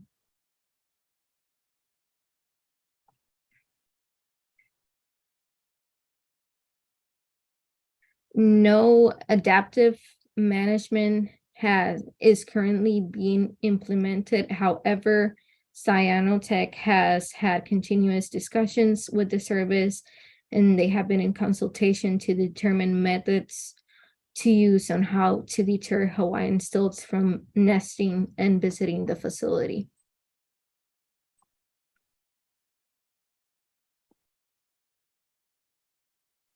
Regarding agency coordination, the service in 2022 they did a site visit on July where they observed dozens of stilts in and around the ponds, and then a virtual meeting was scheduled in September 2022, and that's where Cyanotech requested technical assistance on the use of a laser deterrent.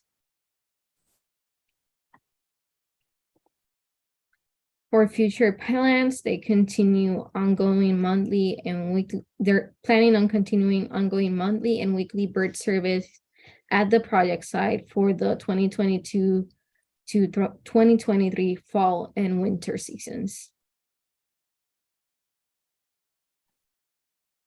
And that's everything I have. If you have any questions.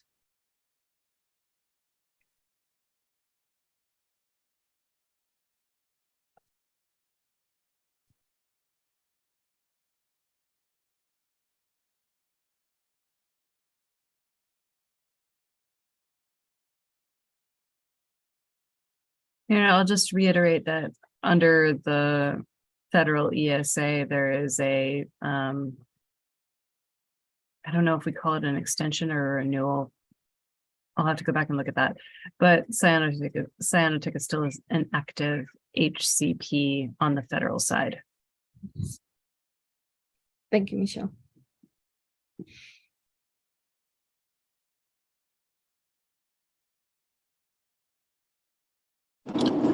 So Michelle, this is Loyal. So is there right now, is there a balance on the HCP as far as offsetting take? As of right now, the mitigation still exceeds the take that has been incurred over the life of the project. And how far does that extend into your extension? I'll need to go back and give me a second. I have that. Just might take me a minute.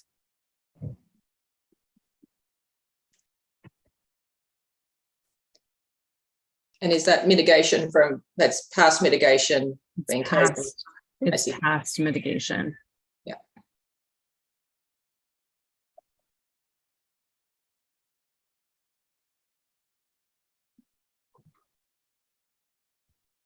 Because I'm assuming you rolled their balance forward.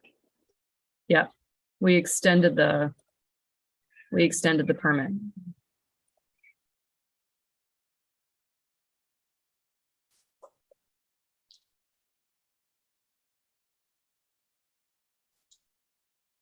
2035, Loyal. Okay, thank you very much, Michelle.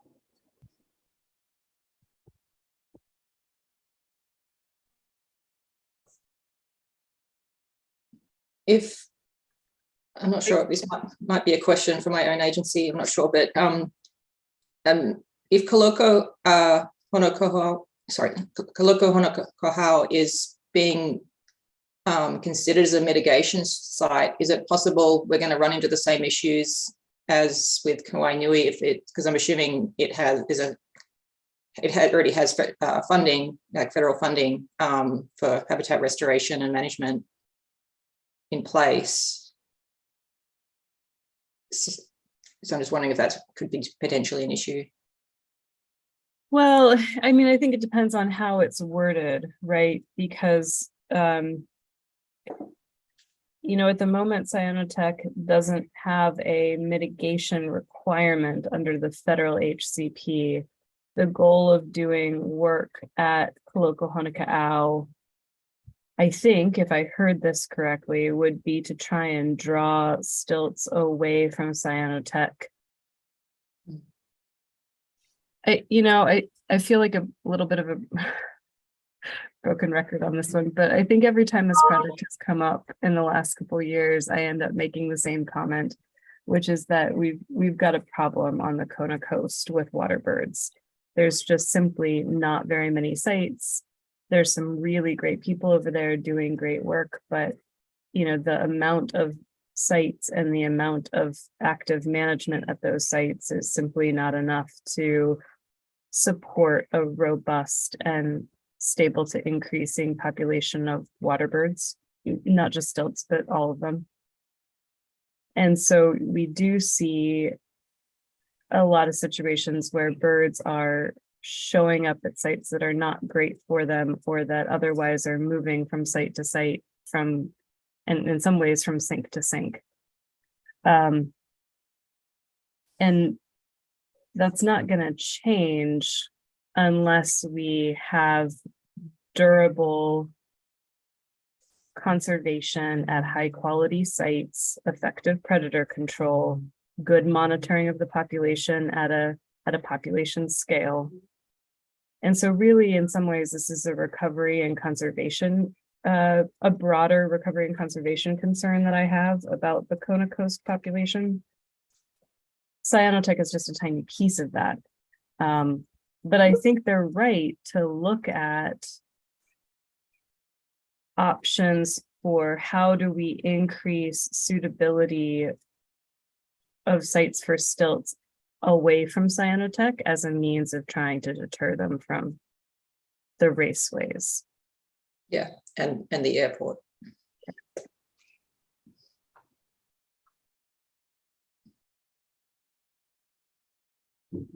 Well, presumably, you know, once upon a time there was a healthy, robust Kona population, self-sustaining, and yeah.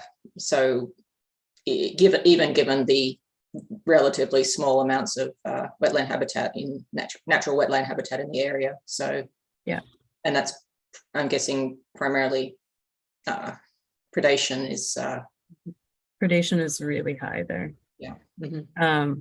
And like I said, there's really great people doing really great work over there. I don't mean to take away from the efforts that are going on the Kona coast. It needs help. Michelle, I think one thing that I'll just note is that any time studies have actually documented fledging success, they come up with that number of like 80% plus mortality before you reach the fledging stage. So I actually think this is a statewide issue. It's not just that site. I actually think those numbers are in line with other sites where there is some predator control, but it's not getting the job done. And that's where kind of across spaces, our labs research has been, we've been saying, hey, apparently we need predator exclusion fencing, because even if you have a ton of predator removal, at the moment, it doesn't seem to be effective for protecting chicks. We're doing a pretty good job with nests, but you get to the chick stage and they're just getting hammered. So I want to be fair that I actually think their numbers are in line with what we're seeing at other places that have decent predator control. It's just, it's only protecting chicks. It's not protecting fledglings. So just to be fair to the state. No, I agree. I think that that's completely appropriate and reasonable. It's just, it's still not enough to keep the population stable. That's all. Yeah. The irony of the whole Completely thing, the irony of the whole thing is the fact that the so-called lake that was on Cyanotech's site where they had their discharge water going in and still were nesting in there before it was shut down through the FAA concerns, it was highly productive. And it was just more productive than any other site we have in the state. And, unfortunately, I mean, that's where they got their mitigation bank in terms of their big numbers. But, with that being shut down now, that's gone. So in general, Lainey, going back to your original question about whether or not there's federal concerns with going to Koloko Honoka, I think that if it was a formal mitigation project, yes, we would always be concerned about mixing of dollars and making sure that there was a clear benefit from an action separate and apart from other funded activities at any site. But in this case, it's almost a minimization measure, right, of trying to draw stilts away from Cyanotech. And so I think it really does depend on how Cyanotech wants to write this up and put it before the agencies for consideration. Okay, thanks.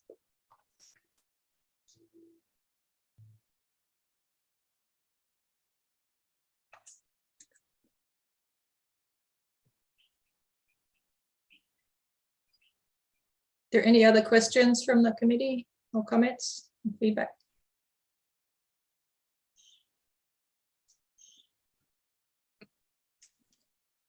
Any questions or comments from the public?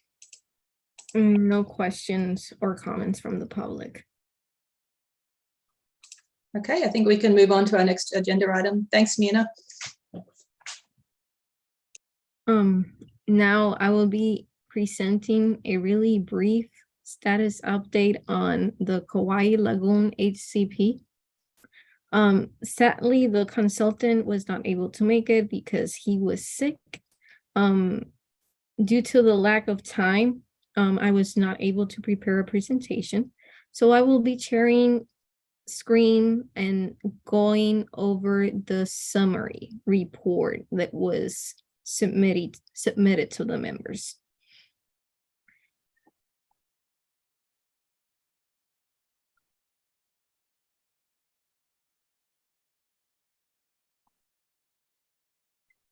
One moment, please.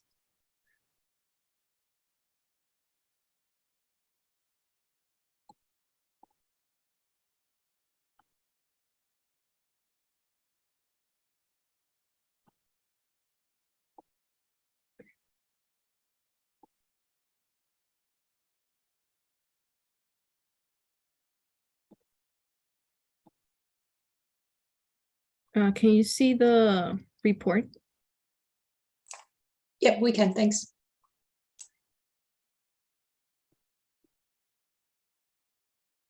And so I zoomed in, so you're supposed to see more clearly. Okay. Yeah, that's great. The Kauai Lagoons HCP is located on Kauai. The project consists of a oceanfront resort encompassing approximately 600 acres. The ITL was initially issued on April 11 of 2012 and will expire in April 11 of 2042. And right now we are at year 10, so 30% through the permit term.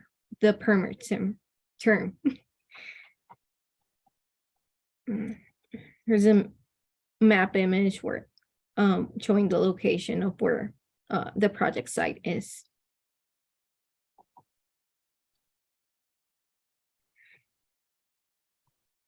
Here is a table that summarizes what is the take authorization over the 30-year term. So the covered species are null shear water, Hawaiian duck, Hawaiian stilt, Hawaiian coot, Hawaiian moorhen, Hawaiian goose, Hawaiian petrel, and the Bantam stern petrel.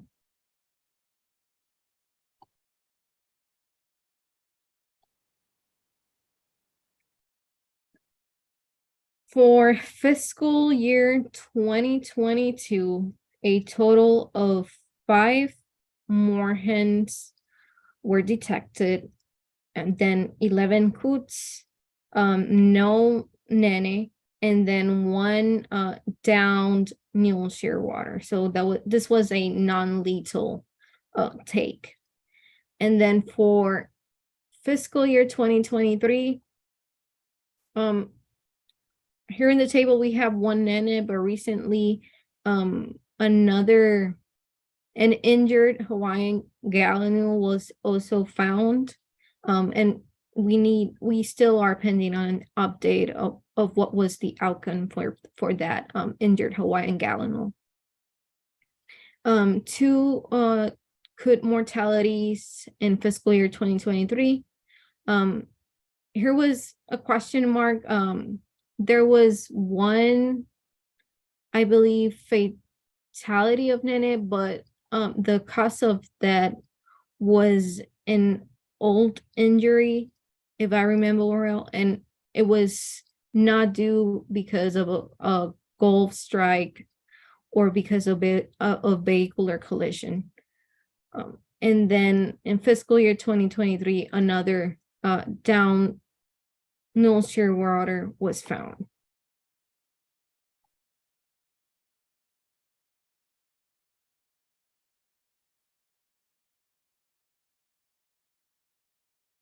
And then here's the total observed incidental take since the ITL was issued, so the cumulative take.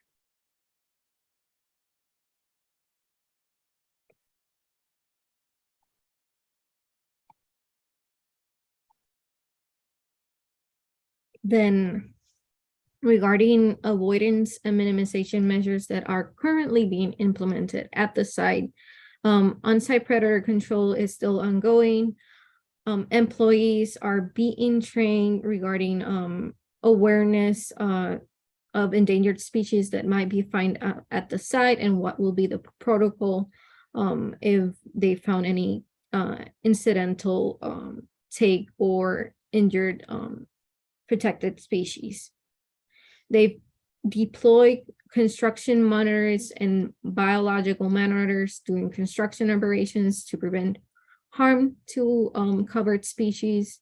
They've also continued educating the golfers for the presence of endangered species and implementing measures to avoid harm to such species while golfing. In addition, they've been minimizing their light-induced attraction of seabirds. And finally, they keep maintaining on-site nesting areas. Regarding nesting numbers, so for nene, for fiscal year 22, 26 different nests were detected, from which 15 fledglings were produced. And on June of 2019, the U.S. Department of Agricultural Wildlife Service began a pilot project to hasten it from the property using dogs and other non-lethal methods, which extended throughout the reporting period and reduced the number of nene present on the site. Other covered species that also nested in fiscal year 22 included 5 Hawaiian duck nests that produced 29 chicks and 17 Hawaiian gallinule nests producing 48 chicks.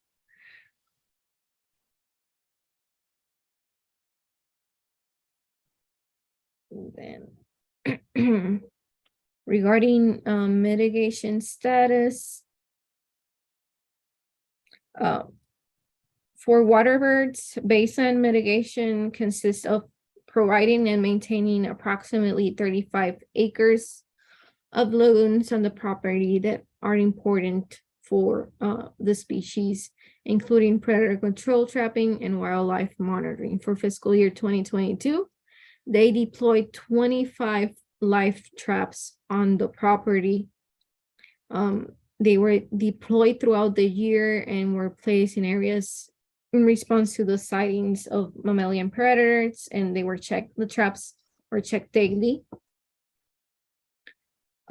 Traps resulted in the trapping, predator control trapping resulted in the removal of 42 cats, 7 pigs, and 1 dog. 890 chickens were removed. And then,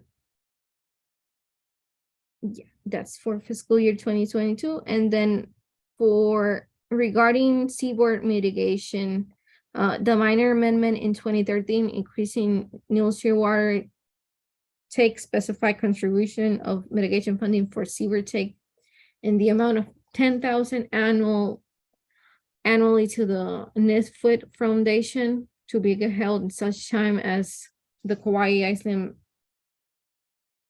wide seabird HCP was finalized. On September 2022, $10,000 dollars were provided to the Nisfoot Foundation to cover the fiscal year 2023 season. And then as other important announcements to make regarding their HCB, the Kauai lagoons will be doing an amendment to increase the take of Hawaiian gallinals.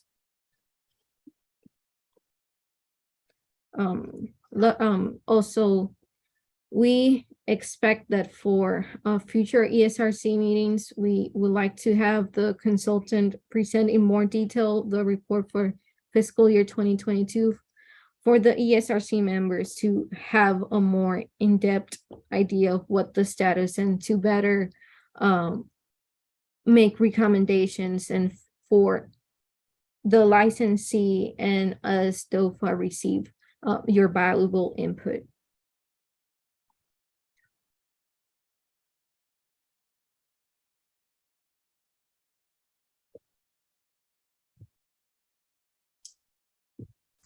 Thanks, Miana. And just to remind everyone, we're going to be scheduling another committee meeting so that Reggie can be available for questions. So I have a few questions, but I think I'm going to hold mine for that next meeting because it might be more efficient that way. But feel free to ask questions, but just be aware that it might be questions we have to, that Miana may not be able to help you with. I might have to follow up via email.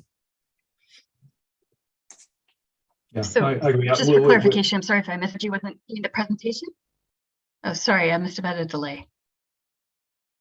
Oh, sorry. Can you say that again, Alyssa? Yeah. Sorry. Is there a reason why Reggie isn't giving the presentation? And will he re-present or just be available for questions? He is sick, so Okay. he isn't able to make the meeting. But yeah, he will be presenting in more detail this fiscal year 2022 update, and he will be answering questions on the future ESRC meeting we have. Thank you. I wish him well and getting better.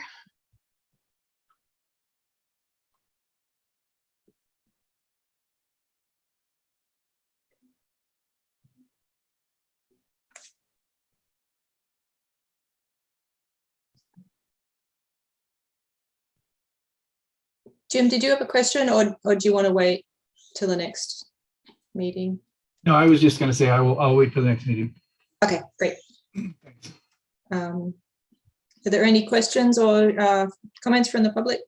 No comments or questions from the public. All right.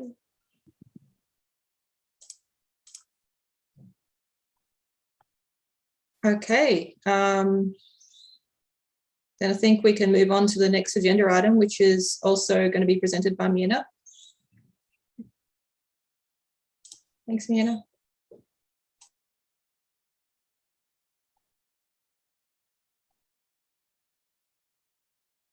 One moment.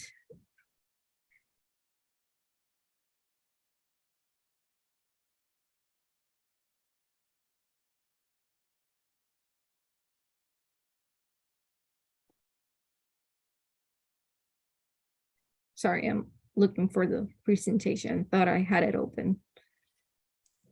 No problem.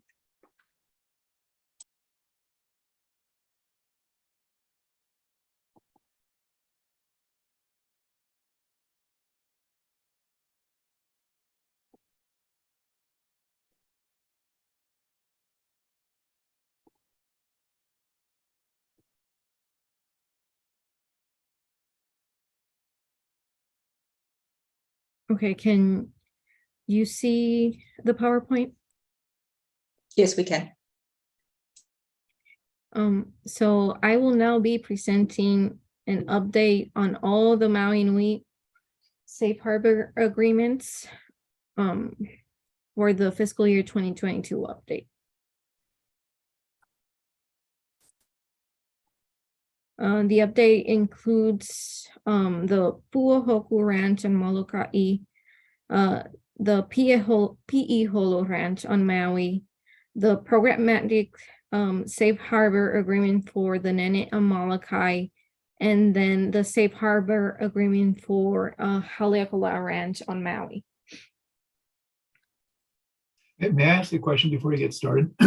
Yes. Will you be able to address questions that we have on this, or do we have to have somebody from DOFA wildlife staff be able to address those? Try my best to answer your questions, and I think we have on the meeting Paul Ratley. So he is, if there's one question that I can answer, I think he can answer on my behalf. Okay, yeah, I just want to make sure that because there might be some things that come up, and I just don't want to have this be passed on to another meeting also. Okay. All right, thank you.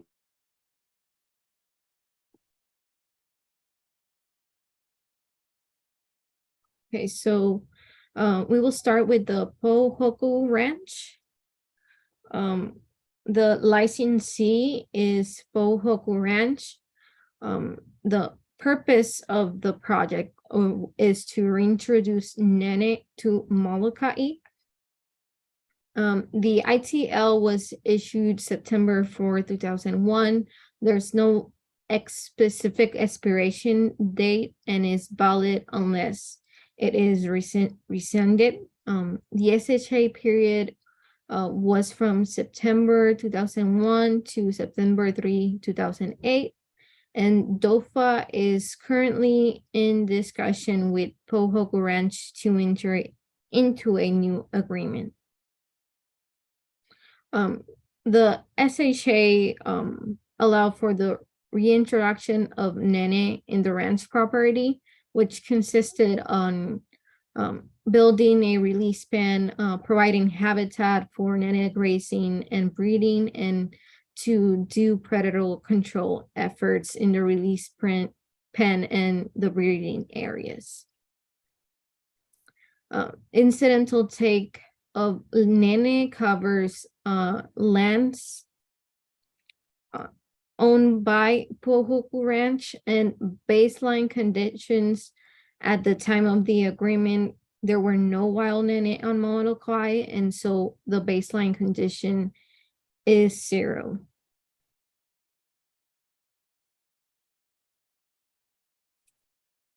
For fiscal year 2022, well, initially the pen was constructed in 2001.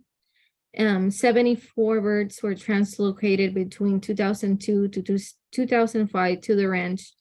Currently, as of fiscal year 2022, the estimated population at the ranch is 8 Nene. There was no take documented this past fiscal year, and the boat and the pen continues to be managed and monitored by DOFA Maui branch. Predator control is ongoing, and no documented nests were found in fiscal year 2022.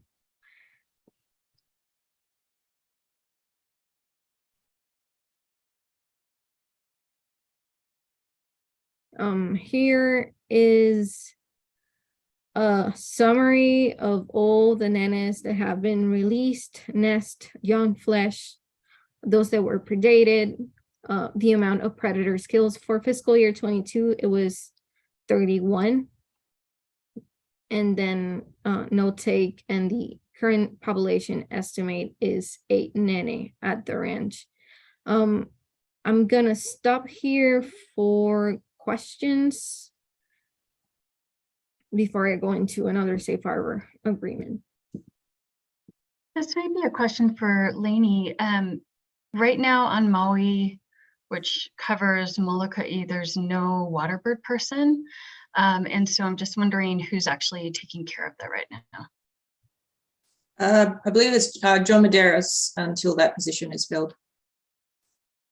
I know that they have a lot of duties that they're responsible for, and predator control at sites like this can be a weekly endeavor. It's pretty intensive.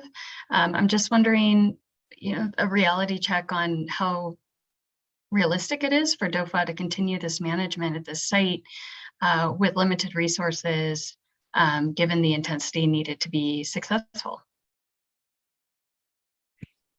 And whoever wants to take that question. That's a good question. I can't answer that off the top of my head. I'd have to consult with the branch staff on that, but yeah, it's a good point. Yeah, Melissa, this has been a persistent question that's come up every time. That's why I'm asking it. Project has been there, and I agree with you completely. And I've always questioned in terms of what's going on, and how sustainable it is, and how real those numbers are relative to really affecting any kind of significant predator control, quite frankly.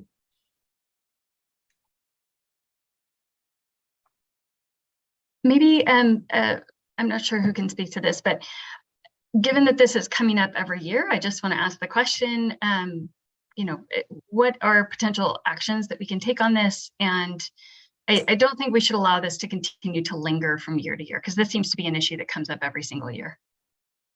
Yeah, and added on to that is the fact that since it expired in 2008, I mean, it's been talked about continuing this on, and this is how many more years since that time? It's more than I can count right now.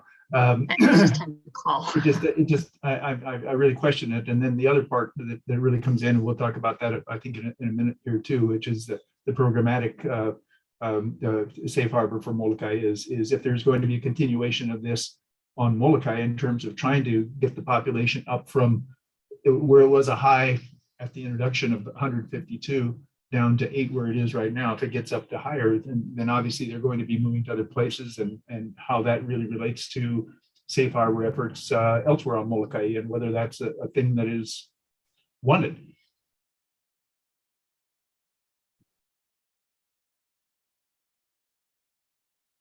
So these are the kinds of questions that come up every time, and that's why I was sort of getting at in terms of how do we take this to the point of discussion? And maybe one of the things that we could request is that we have this be a topic on one of our next meetings to really talk about this issue and get into really understanding more what the possibility is. And I'd rather have that be a discussion with the ESRC rather than just simply with the agencies and the state.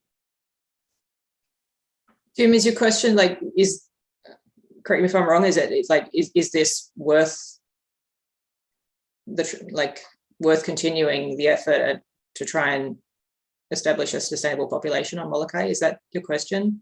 And it's not so much that, it's really reflecting what Melissa was bringing up. Is it worth it to do it if you don't have the resources to do it properly? Yeah, I see your point. I guess we can say that with pretty much everything we do. Unfortunately, it's a challenge. No, I understand that. and so, because what we're trying to do is we're trying to avoid having situations that are sinks.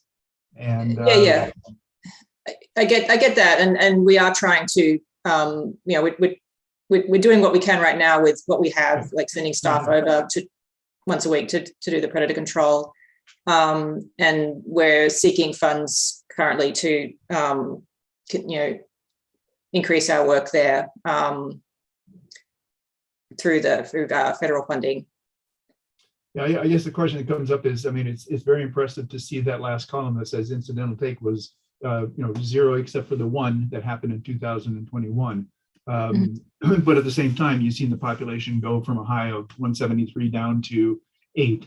And what is the fate of those birds? Are they going elsewhere and getting killed on Molokai because there's no other predator control in other sites? Are they just simply moving to other islands? So I mean, again, is this just creating a sink? Mhm. So that's, I mean, those are just things I think we should discuss. Yeah, I'll have to discuss with the staff, but yeah, I can see that. I also see, initially the numbers were quite good. So I'm curious about what happened in like 2014 onwards, where things seem to decline substantially, whether there was a change there.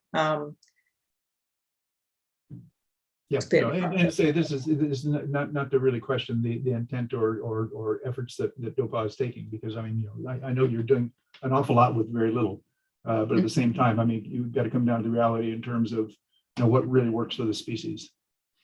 Yeah, I get that.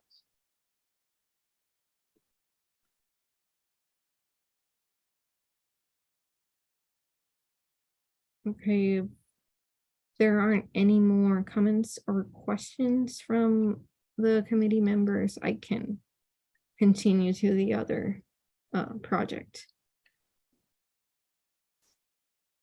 And there are no questions or comments from the public either. Right. Thanks, Mina.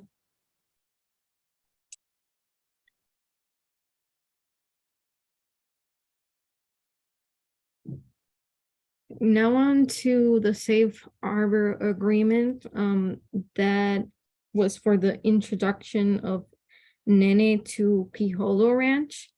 The original ITL licensee was Piholo Ranch, as was mentioned on our last ESRC meeting, that the Piholo Ranch LLC, they sold the ranch to another landowner, so there was a change in a landowner. The ITL, however, it was issued in 2004 and the SHA expired in 2014. There are still discussions regarding the validity of the ITL, of whether or not is rescinded or is active. DOFA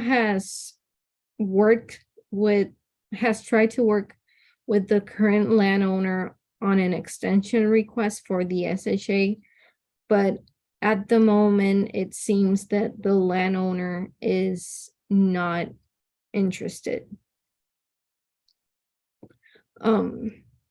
So that is something that, it might come up again in a future meeting, and it's something that DOFA is going to be discussing and taking actions. Then for baseline condition at the time of the agreement, there were no known sightings of Nene. And now I'm gonna give you a brief summary of what happened in 2022. Originally, the pen was constructed in 2004. 48 birds were translocated to the ranch between 2005 to 2008. The current estimated population at the ranch is 43 Nene. There were no fatalities during fiscal year 2022. Since 2013, DOFA has taken a more active role in the pen management and monitoring of the pen. However, since the ranch was sold, the current landowner only allows limited access to the pen, so 1 day a week.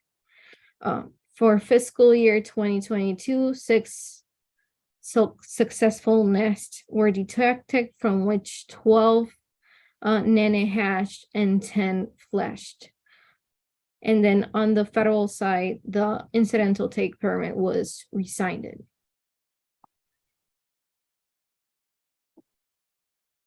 And then here's another table summarizing from the beginning to the current to this past 2022 season, how many NENE were released, amount of nests detected, those that were fleshed, predations, amount of predators killed, estimated population, and then incidental take.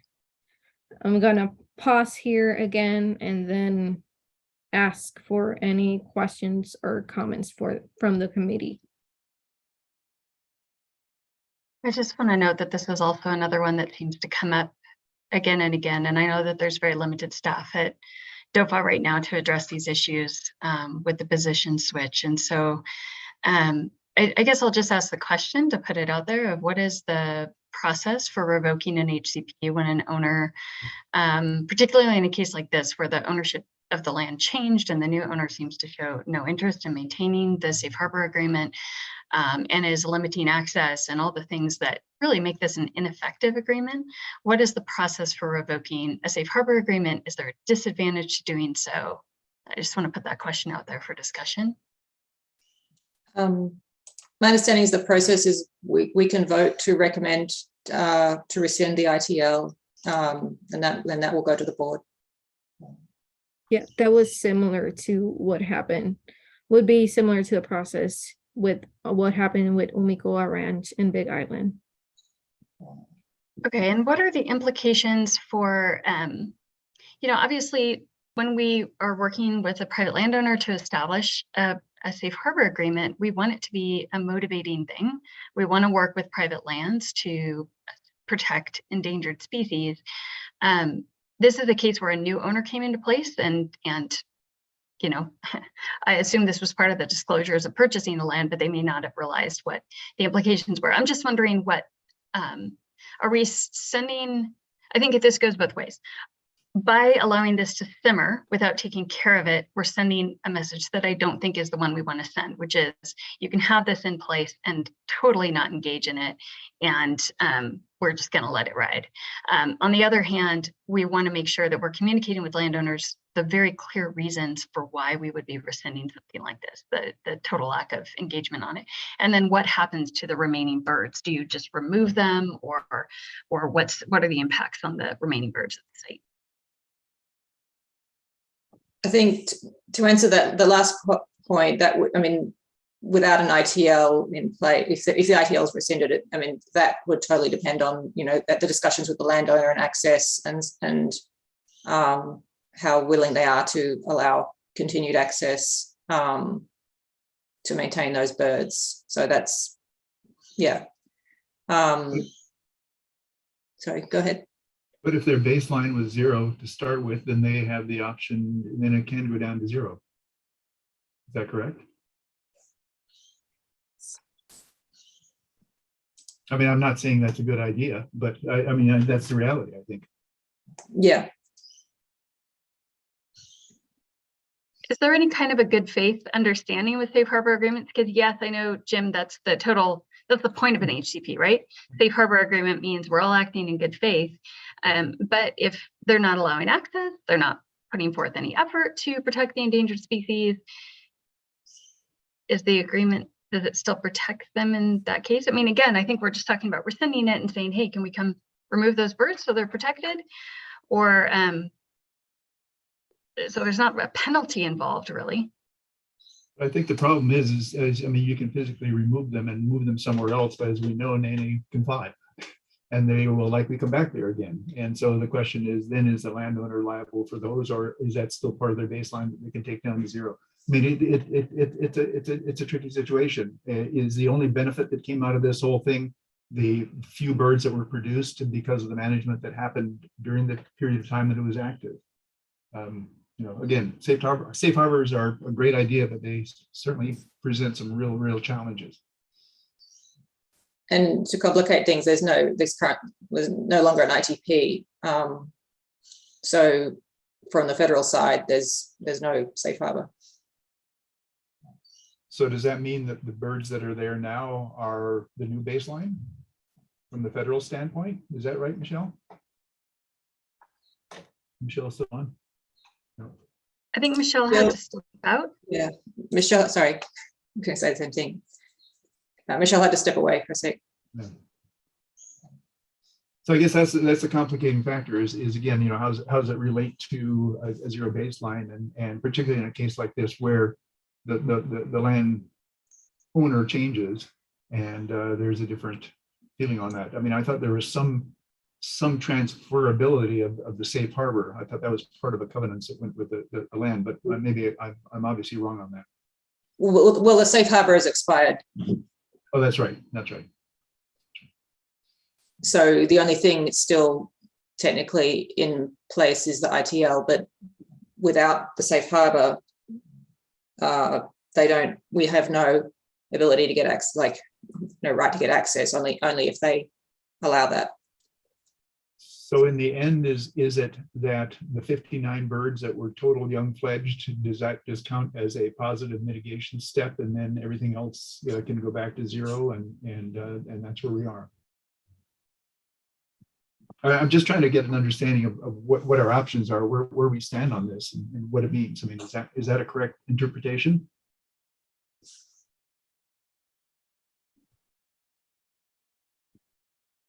From a baseline of zero. Yeah, and in terms of the mitigation credit that went to KWP.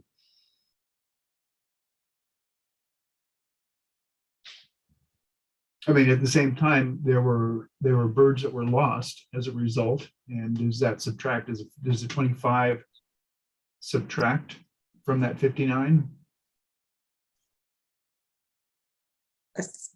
I would think that had already been subtracted because this is fledging versus nest loss. So that should have already been taken into account, I think. No, it would be in terms of the total number that were fledged. That's true, but in terms of nest predated, that means that there were birds that were taken. And those nests that were predated. So there's a positive on one side, but there's a negative on the other side. And nest predated doesn't relate to young, or chicks or eggs. So anyway, it gets back to really how do we, when safe harbors are working, it's great. I think they're a real positive opportunity as long as they're managed very well. And but I'm not sure we have we don't have a perfect track record with safe harbors in Hawaii, put it that way. Hey, Jim, this is Paul. I just want to add that, excuse me, KWP has not been funding starting from 2005. I'm looking up the timeline right now, but it's only been the last few years, and they've not been getting mitigation credit there for the last, I think, almost 2 years. So they've only got, I think, 3 years worth of mitigation credit out of the whole ranch. Interesting. Yeah. I guess I'm confused on that, because I thought yesterday in the discussion of KWP projects, they were saying, well, now we need to shift away from PE Holo. So it seemed like it was a current issue rather than something that was discontinued 15 years ago, 17 years ago. I think it was more recent than that, right, Paul? Yeah.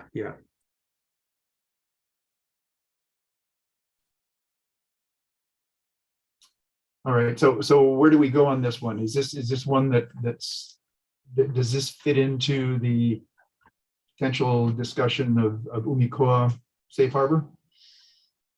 In terms of, is this something that should be continued on? I mean, if GOFA staff has very limited access to it, if that, then it's potentially a sink, and there's no guarantee that the landowner is going to continue with any of the positive management actions because they don't have any obligation to do that. But Burge is still there. Yeah, and the landowners said they do not want to renew the safe harbor agreement. Right. So the only thing that's left is the ITL, which is not enforceable. And we don't have an ITP either. So they can continue to take under the ITL?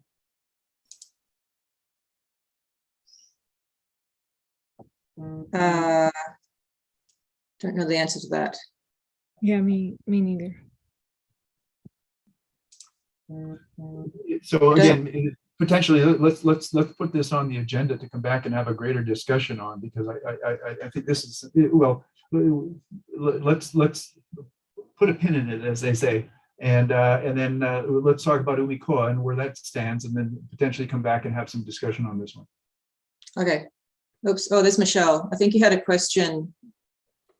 You want to spring the question onto her? The other thing is too, I believe that the ITL is.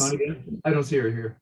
Oh, she there just she is. joined. Yeah. My understanding is the ITL is not valid unless there's also a valid ITP. So. Yes, that's my understanding as well. Yeah. So it seems kind of like a moot point, like there really is no ITL that is valid for the ranch at the moment. Mm-hmm.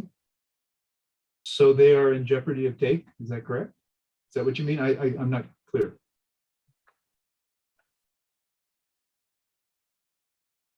I mean, I guess so. There's just like anyone else. So they're not protected by that baseline of 0 then? Probably not. Hang on, I'm getting a text. Yeah, and again, I want to make sure that make it clear that you know, we're not trying to look at the enforcement regulatory part of things. It's just more of you know, the biology part of it is, you know, does this turn into just, you know, a sink situation that we've helped create? I mean, looking at those numbers, it's not. It's not necessary. Is it a sink? Well, if there's not going to be any predator management in the future and birds are going to continue to come there and attempt to nest in places where they had in the past, they're probably just going to continue to lose nests. Right, but and the fences can be maintained and so forth. Yeah, assuming we can't negotiate. We do have some access. It's just we don't have without the safe harbor agreement. We can't enforce that. But I think there is some. Yeah, there is some. I'm hoping there's some possibility of continuing predator control.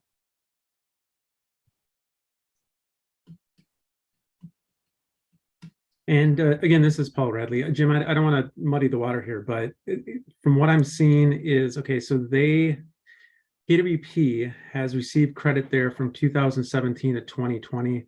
They ran into issues, DOFA ran into issues with running, basically staffing at Piholo Ranch.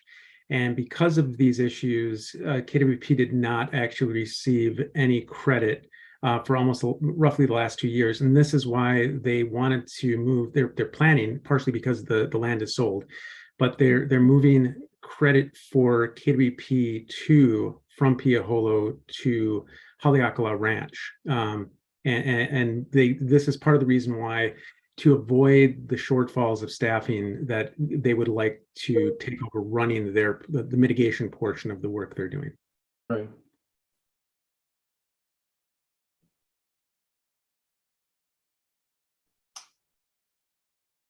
Now that Michelle's back on again, Michelle, where do we go from here from a federal perspective?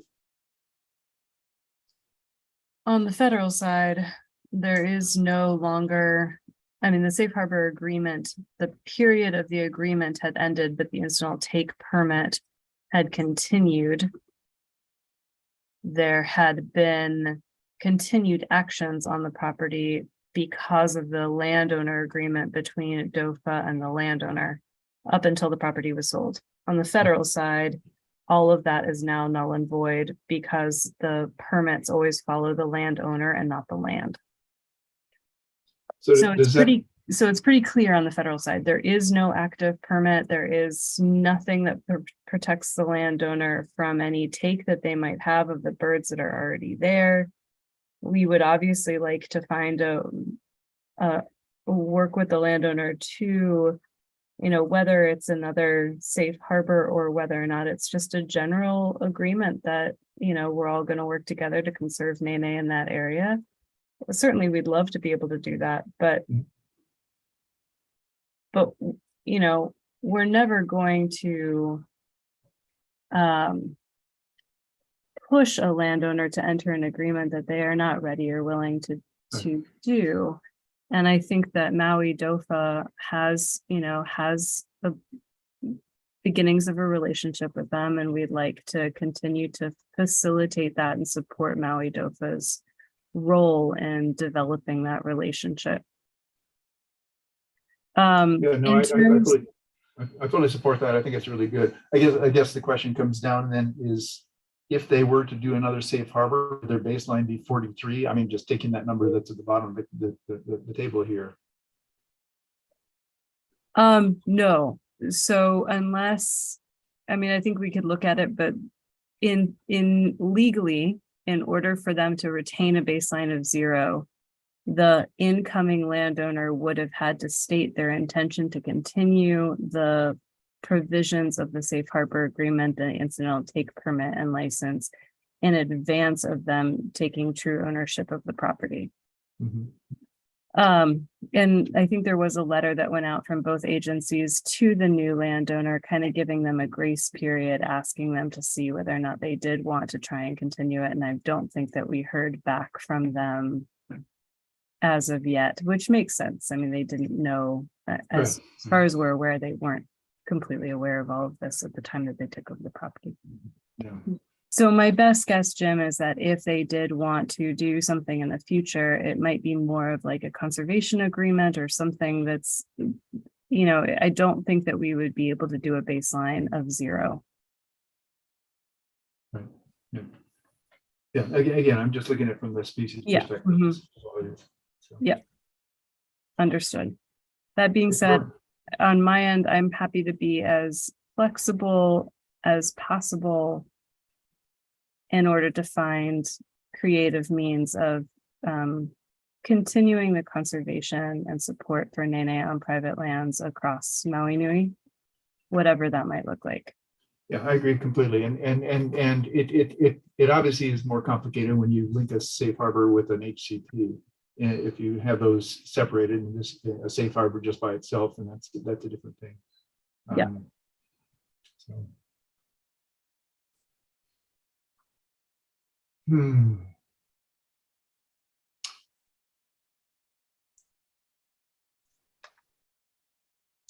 I do think, and I told this to agency staff of, this is the kind of situation that we need to anticipate and plan for when we set up safe harbor agreements, and when we even consider the idea of doing HCP mitigation on top of an existing agreement, whether that be a safe harbor agreement or any other kind of landowner agreement. Yeah. It's a challenging situation, because I mean, the options are that you go, you do your mitigation on a private land, as many of them are doing, or if you do it on a federal land, then there's some real challenge there in terms of whether that's an appropriate thing to do or not, given the fact that it's federal funds, and that doesn't seem to be the case with state, I guess, in that case there. So perhaps, you know, state lands are the best areas to potentially do, you know, some of the mitigation on as much as possible. But you know, each of them have their own set of risks and considerations. I'm not sure if there's one that's better than the other, but you know, people need to be aware of those considerations going into it and factor them in from the very beginning of the planning phases. Right. Yeah. And I think, you know, particularly for Nene, because they're site tenacious, because there's a long history of Nene conservation on Maui Nui to begin with, it does present a unique set of challenges that may not be, you know, species specific too. This isn't the same way in which we would view it for bats or for other species either. Can I just propose a topic for discussion for a soon to be held future meeting that would be regarding the sustainability of the HCP program within DOFA. We've had quite a bit of turnover in the last couple of years. And even with the people in the office, there's been very limited numbers of personnel, which I think this is just a huge program to manage, especially when you add in safe harbors, HCPs, all the different kinds of mechanisms.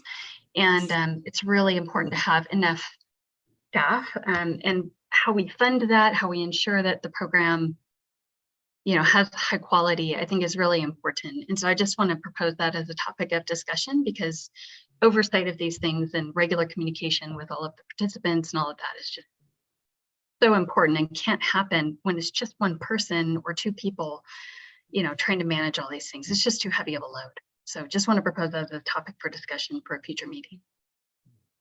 I see that. That's a good idea.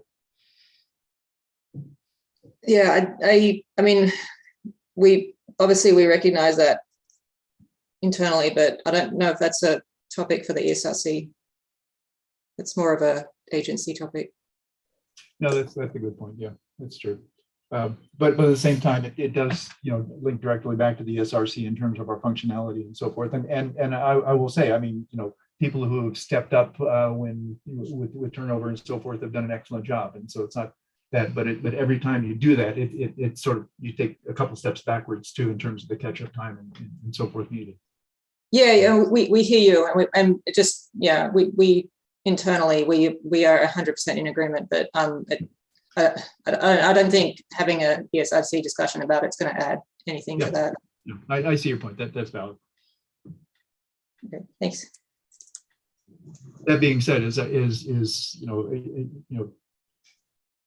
talking about issues such as we did with the last one in terms of areas such as Molokai and safe harbor agreements there, and both the programmatic and the Pu'uhoku one, I think we do need to have a discussion on that one in terms of, because that's, even though that's part of Maui Nui, it actually is functioning sort of separate, because I don't know, maybe it's not, but we need to figure out what's going on there, particularly in terms of potential impacts of Nene going to other sites, colonizing other sites on Molokai, and putting them more at risk. Yeah. Just going back to what you said earlier, you said, Jim, you wanted to go talk about Umikoa and then come back to this discussion, or do you want to wrap this up now? Yeah. Well, I guess if we're going to go to Umikoa, I mean, there's discussion about having that being, that being terminated and so forth, even though we're in the last year of it, or we were in the last year of it. So let's talk about that, and then potentially we can have some discussion that comes back, and whether any of the discussion from that is pertinent to how to approach the whole. Okay. Should we, Mina, do you want to go to Umikoa now, or would you? I just don't want to. It's really short. Okay. Short. And then we'll come back to this one. Oh, we have Haleakala Ranch and then Umikoa. So whichever. Okay, yeah, then just keep going. Yeah, thanks. So for Haleakala Ranch on Maui, the safe harbor agreement was established to introduce an NA population on the ranch. The LTL was issued in 2012 and expires in 2062. Baseline conditions at the time of the agreement, there were no known sightings of Nene at the ranch. The Nene pen was constructed in 2011. 44 birds were translocated between 2011 and 2016. Current estimated population is 37. No take for fiscal year 2022. Predator control is still ongoing. Currently, mitigation is a mitigation site for KWP1.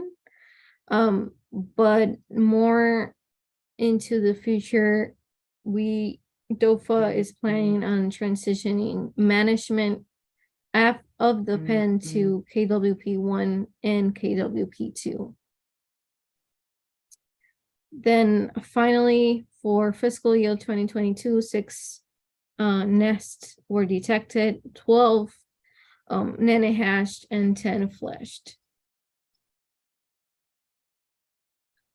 And then as on the other tables, this is the same type of data starting from 2011 to 2022, which includes released nene nests, John flesh, predations, the amount of predators that have been killed, the estimated population, and the take that has been recorded at this time.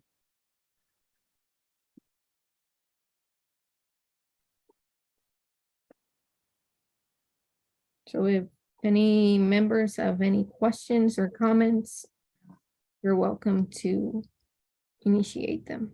I guess the question I've got is looking at predators killed, again, for a whole year that, to even kill 40, which is their high, seems like a small little piece of what the potential predator population would be there. But that being said, is starting in 2017, it seems like that number is reduced considerably. Is that because predator control is being very successful regionally and the population is really down, or there's less effort going into it? In 19 there were 3 nests predated. How do the nest predations and predators killed relate to each other? If there was a more effective predator control program, would there be less nest predated? Or again, I'm just trying to get a feeling for what the value of the predator killed effort is. I'll be worse on this. I don't know any number that would make me feel comfortable there because I don't know what that means. You're more direct than I am. I was going to say that, but I thought I'd be polite. Sorry, Jim. Do we actually have the folks here who can answer that question? Like, are we talking cats, mongoose? Okay, like so what kind of predators? for predator trapping, it occurred year round. They deployed 30 tomahawk live traps, 30 Sherman traps, and 10 A24 traps. And what they removed were 8 mongoose throughout the year. No cats or signs of cats were seen at the ranch. Rats, on the other hand, may likely be more abundant, but none were removed this past fiscal year. And another important thing we have to mention is that wild ducks have been seen on the ranch, but not specifically near the pen. More concerning than the predators, I just want to note, on one hand, there was a huge uptick in nests in 2022, 19 nests, more than double what had been seen before on average. Even though the nene population is lower, and then there were no nests predated, which I've never seen, which is kind of surprising. Like, I don't know, are they running cameras? How do they know there were no nests predated? Were they counting eggs?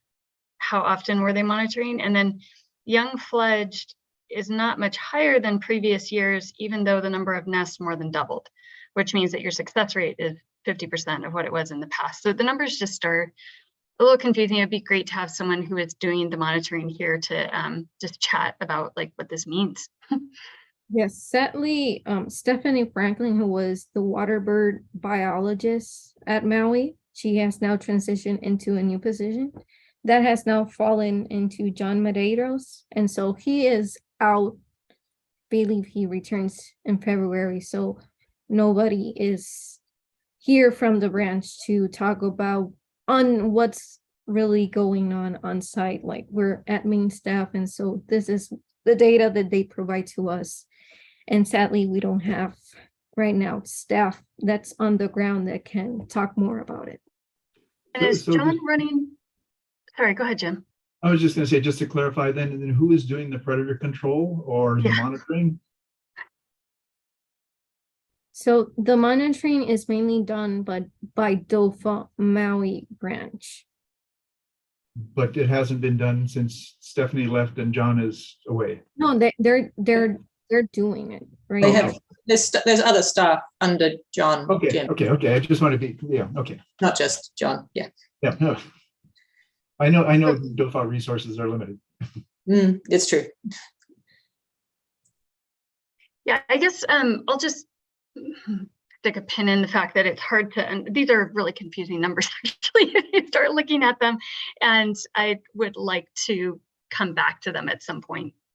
Yeah, I see what you mean, Melissa. I'm guessing that means that chicks were predated if the nests were not,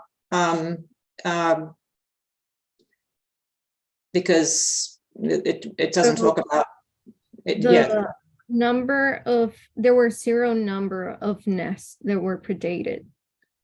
Right, but after they leave the nest. Oh, okay, yeah. And I mean, I don't see a count of eggs or anything like that. And so whenever I see, and I mean, we do a lot of waterbird research. I've never seen a site that had 0 predation. It just doesn't happen, especially if you have mongoose at the site, which they do have mongoose at the site. I mean, I know some sites that have removed 130 mongoose in a year, right? Like 8 is nothing. And those mongoose reproduce really fast. So I think 0 nests predated is a highly suspicious number if you have mongoose present. Yeah, the data we have, so they found 27 eggs, and one of them was abandoned. 14 of them, the outcome is unknown. So, you know, that's a big number you have there of they might have been predated. So, and then 12 from those 27, 12 hashed. Was this in 2022, you know? Yes, the Nene's nesting season from 2021 to 2022. Okay. And Melissa, these are all inside the pen, so they are monitored quite closely. Thank you for that clarification. I do think that the context matters here, though. I mean, this isn't an HCP in and of itself. This is a safe harbor agreement. It's clear that there is a benefit in these pens and that there is good work being done. From my understanding, most of this work has been done by Maui DOFA.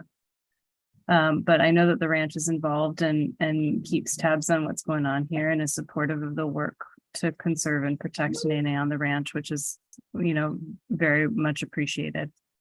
I think the challenge here for us is more of this site is being used as a mitigation site for Nene for the wind farms.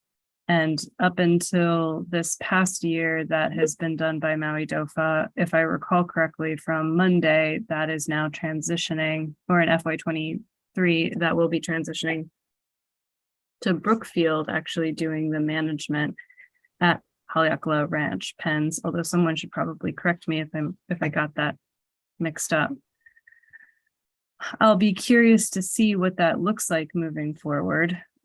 Because I do think that it has implications, not just for the mitigation, but also for the safe harbor agreement. We've got overlapping things going on here, and it's our job to pay attention to both, but they are not one and the same.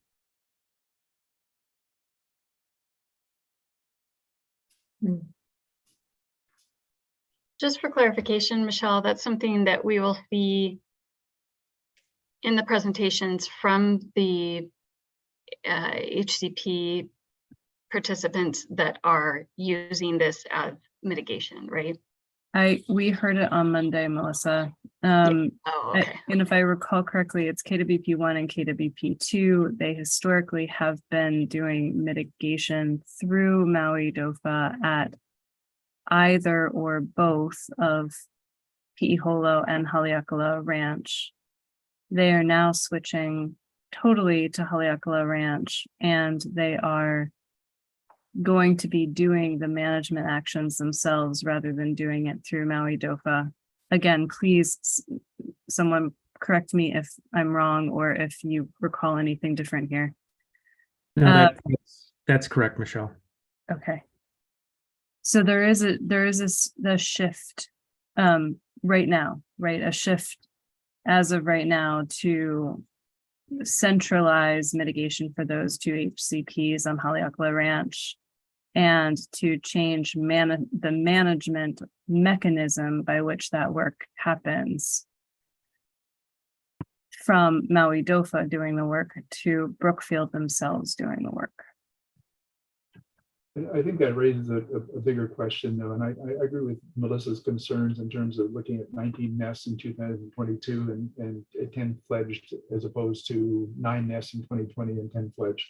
And again, numbers are they're pretty low to start with, but still, in terms of in the nest predated and what was detected and what Mina said, in terms of the unknown fate of a number of nests, and I'm just wondering if we're really underestimating the amount of effort it takes to manage these sites in terms of predator control and monitoring, and whether despite the good efforts of people to do a lot with what little they've got, that we're not doing it adequately enough to be able to come up with a clear enough picture in terms of understanding what's going on.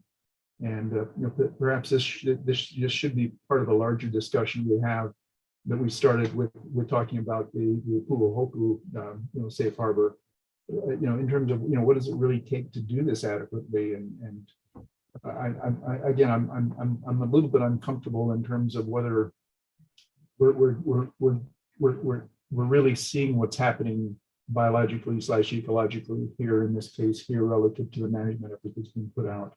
And again, I'm not questioning the intents of anybody who's trying to put the effort out, but is it just not enough?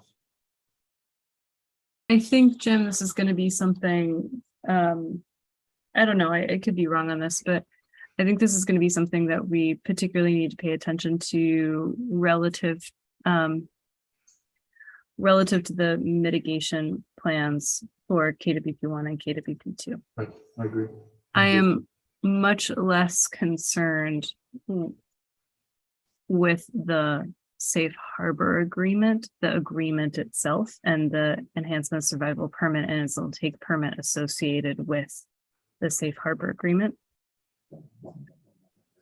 But I think that these are questions that we're going to need to raise and pay attention to for the mitigation plans for KWP1 and KWP2. No, I agree with you on that point. That being said, is if it doesn't take that much more effort to be more effective and efficient by either redirecting efforts or slight increases of timing and actions and things like that to make safe harbors be more productive, that would be really a benefit. And I think to look at that and see whether there is a way that might be able to be tweaked up.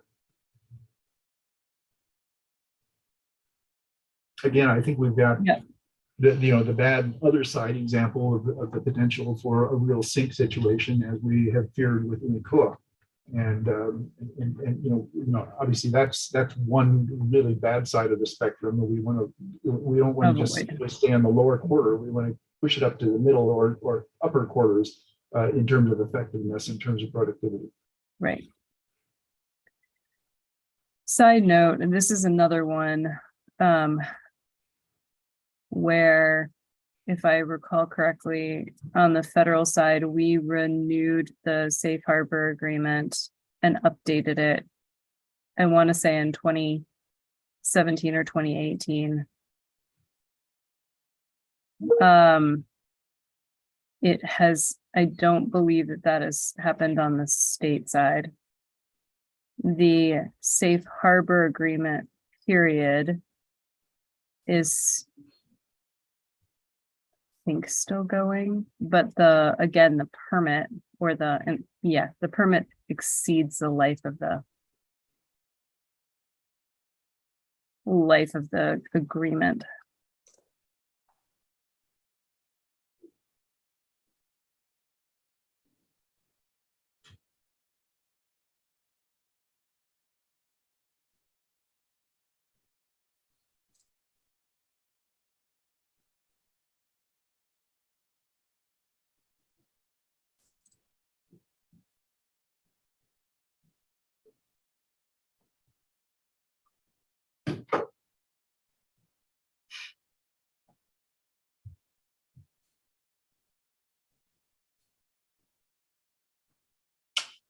All right, shall we proceed to the next one?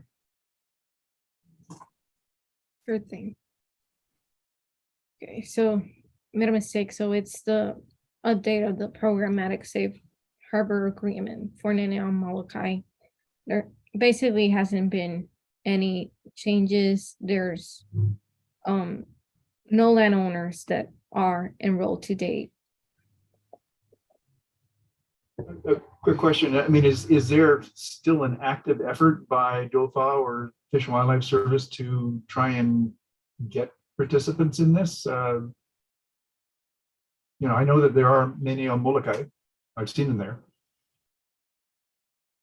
I would like to point out that the last Nene, I think this is the 2021, NRAG's 2021 Nene statewide population estimate for Molokai is 6.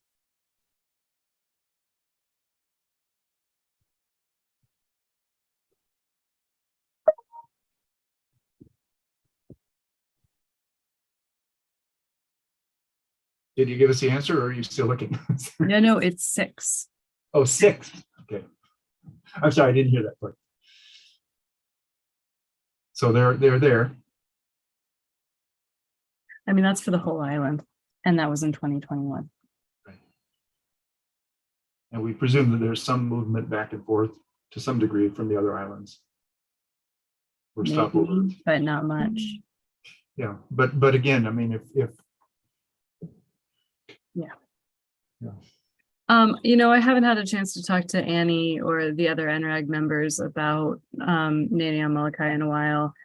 If I recall correctly from John Medeiros, there is still activities happening over on Molokai by the Molokai DOFA staff.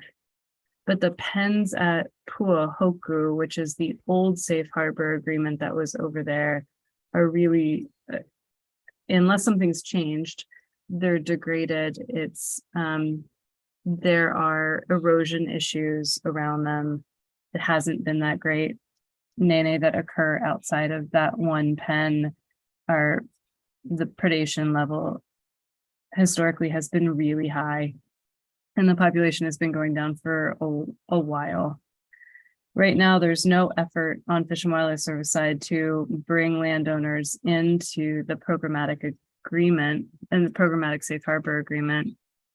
I think at this point, if you know, the agencies probably are going to need to make a determination on whether or not what we're going to do with Nene on Molokai. At this point, there would likely need to be a true translocation effort again with multiple different spots included across the island.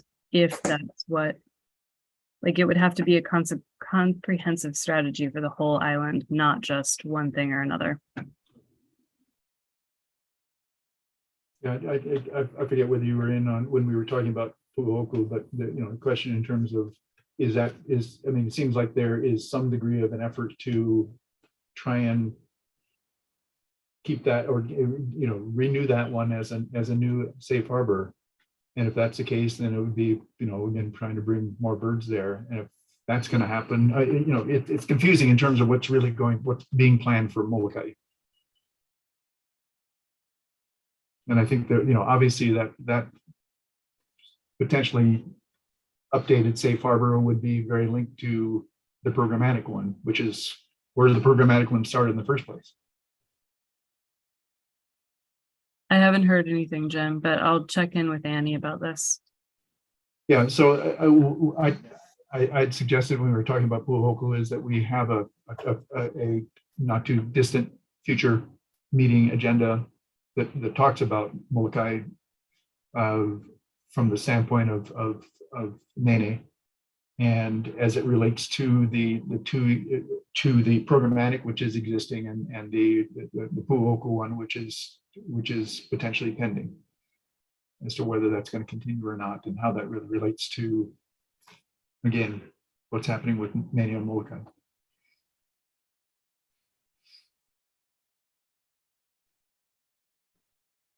I mean, I just don't want to see us every year come back on the ESRC on an annual meetings and just have these same questions that come up, which is what we've done for the past, I think, 10 years, quite frankly.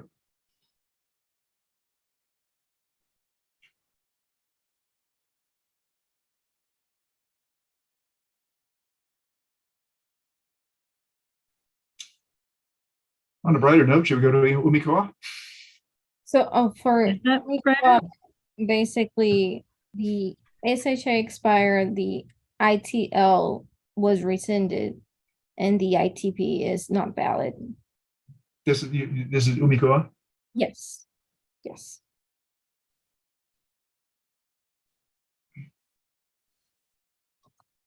I think, I mean, it's brighter in the sense that for the last couple of years, we've struggled with having it be clear that it was done. I think now it's officially done. I was trying to polish up something that was really messy. Yeah, and I think it really gets us to the point, it gets us to both as the agencies and the ESRC to be very, very cautious in terms of safe harbors. Safe habitat conservation plans are one thing. There's an awful lot of effort that goes into the planning, and there's a lot of legal aspects and administrative aspects to that and so forth. Safe harbors are, from an ecological perspective and administrative perspective, are much more less rigid, I guess that's maybe a word to use. And to me, I frankly find safe harbors as being more challenging because good intentions are great, but they can also lead to some things that don't go very well. And so we've got to be very, very careful with safe harbors as we, look at them and particularly establish new ones and evaluate ones that are existing right now in terms of how effective they are and whether they can be maintained, and or if there's some tweaks that can make their efficiency and productivity be increased. And again, this is the kind of thing that potentially the SRC can bring into the discussion. And just to add to that, Jim, as someone who's relatively new to this, compared to pretty much everyone else here, my understanding is like the existing safe harbor agreements were written quite some time ago, and things we've learned a lot since then and can apply that. So I mean, and I think that's a good thing, but to recognize that we didn't have as much information back then, and we can always learn, and I mean that's what adaptive management is. Exactly. And I think it gets to some things that we've stressed and we've sort of adopted to some degree is trying to be much more consistent in terms of how we approach new proposals for both safe harbors and HCPs, and some of the things to watch out for and so forth. So I think in some ways actually trying to have a discussion about that in terms of that consistency. I mean, I think that would be a very useful discussion for the SRC to have with the agencies, to again make sure that we're all looking at the same thing rather than taking each project as it comes on and, well, how do we do this and how do we do that, is to try and have a little bit more consistent strategy in terms of how we approach new ones, and also evaluating existing ones and whether some tweaks are necessary for some of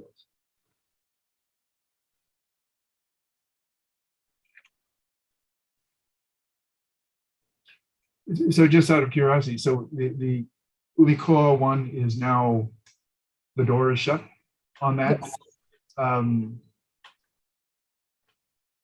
And from a landowner perspective, their benefit is they don't have any more obligations about anything. No. They have no further obligations, but they also have no take authorization or protection. Yeah, and unless somebody is checking on that, it doesn't come to surface.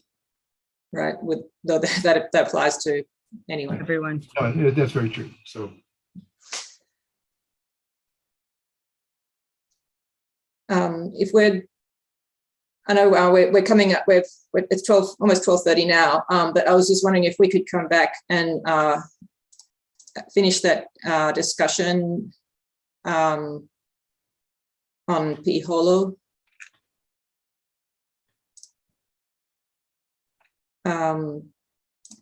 Now that we've discussed Umikoa, and then break for lunch.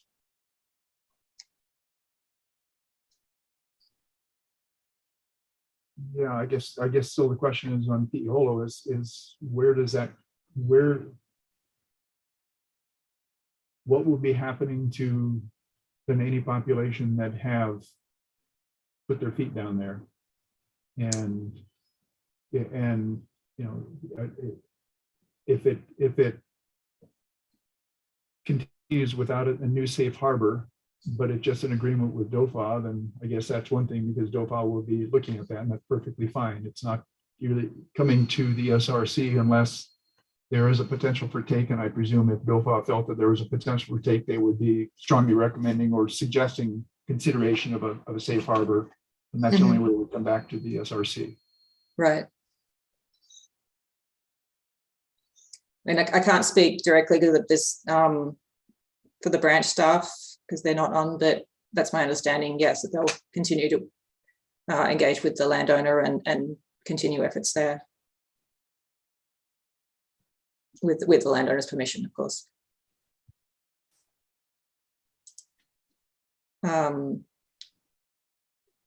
So with the ITL, I'd like to make a motion to vote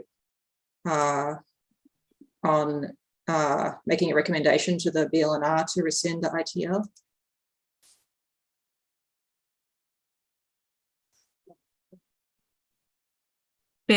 Based on the lack of an active incidental take permit.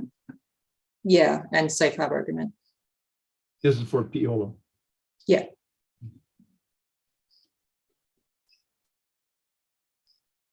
You need a second? Yes, I do. I'll second. Thank you. Can I take a vote? USGS will have to pass on a vote on this because it gets in more of a regulatory thing, and we're not comfortable with being part of that. We're glad to provide biological input and so forth, but as far as anything regulatory, we'll have to pass on. Okay. So I'll pass. So I just have a question. Do we have quorum if USGS passes? Depends. Well, we still have 4 members. Yeah. Right. Well, it could be a no, we're a no vote. So I mean, we're not a no vote. We're a Abstention. abstention. That's what I was trying to say. I was trying to remember the word. We abstain. That's still valid. Doesn't affect the quorum.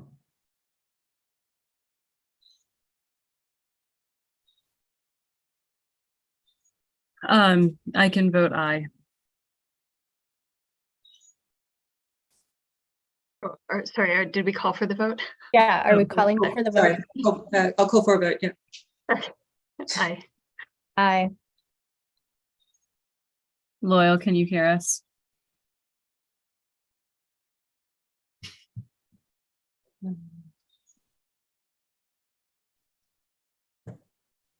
Oh wait, I'm getting a message that we didn't put the vote on the agenda, so we can't do it. Never mind. I thought we did.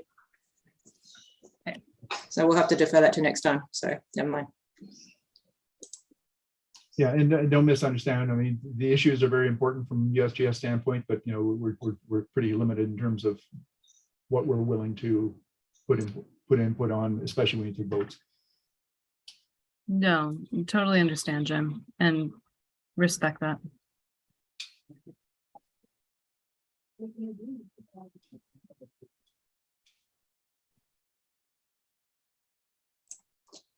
Sorry about that. We'll take a break for lunch now. How much time would you like for lunch? Lainey, what do we have after lunch? Acaranthes, Abutilon, and Kamehameha schools? It would be only Kamehameha schools. So we're not doing Acaranthes and Butylon? No. Are we going to be doing those at some point? Yes, we can schedule for a next meeting. The reason we didn't include it on the agenda, Acaranthes, is because basically there hasn't been any update since the last meeting. And then for Butylon, we can talk more about it on the next meeting we have, which would be in a near future. But please clarify, you mean no updates because they did not provide an annual report for the Acarantes, or because there's no new information, or what? I mean, because even No report was provided for Acriantes. is there a request being put in to provide that report? I might have to check if in the past that was submitted. At the top of my head, I'm not aware. Sorry about that. This is Paul. Acarantes they've made no moves to change anything or move further towards mitigation. They are arguing that they're done with what they need to do. DOFA is arguing that they are not. They've got roughly another year left on their ITL, and they were given notice that they should try to move forward with their mitigation. And this is where it's at. It's just kind of at a loggerheads at the moment. Yeah, because I remember this is a topic last year in terms of whether they're done or not. And I thought the ESRC said that, no, there were still some questions in terms of mitigation obligations. And yes, we worked with Loyal Merhoff. He helped to kind of refine their success criteria, and we presented those new success criteria to them. They still don't meet them regardless. But they're really, they're not interested in coming to the table on this at the moment. At least that's what they've been showing us.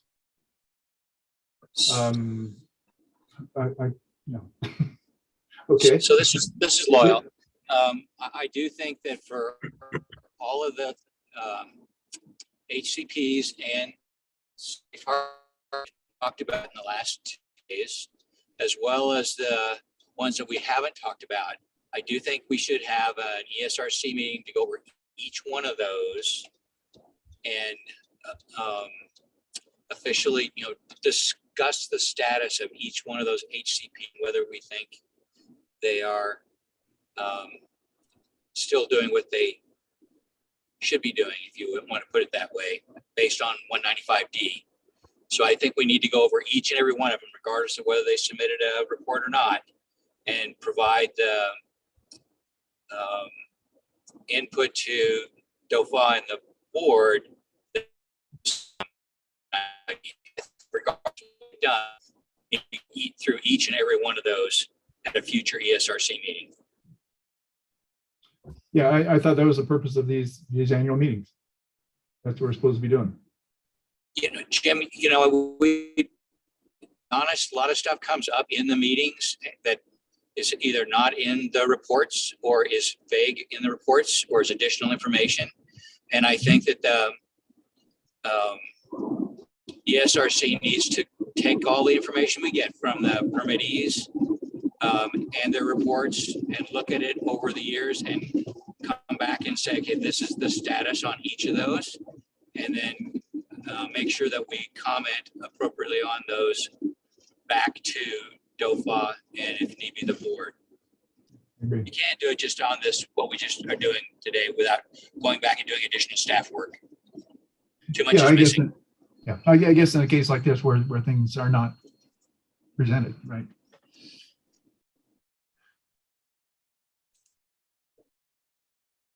Yeah, I just want to make sure we don't see a precedent set that says, okay, we don't have to do anything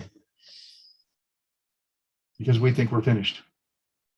Do we have another meeting? I know we don't have it on the calendar, but do we have a general window of opportunity? I know like last year in one of the annual meetings, we had essentially said we would need a 6-month checkup because this is not meeting the criteria. And I think we blew through those dates. So I'm just, do we have a kind of a window for when we're going to do this? Because I agree with Loyal that we should at least have a list of all active HCPs.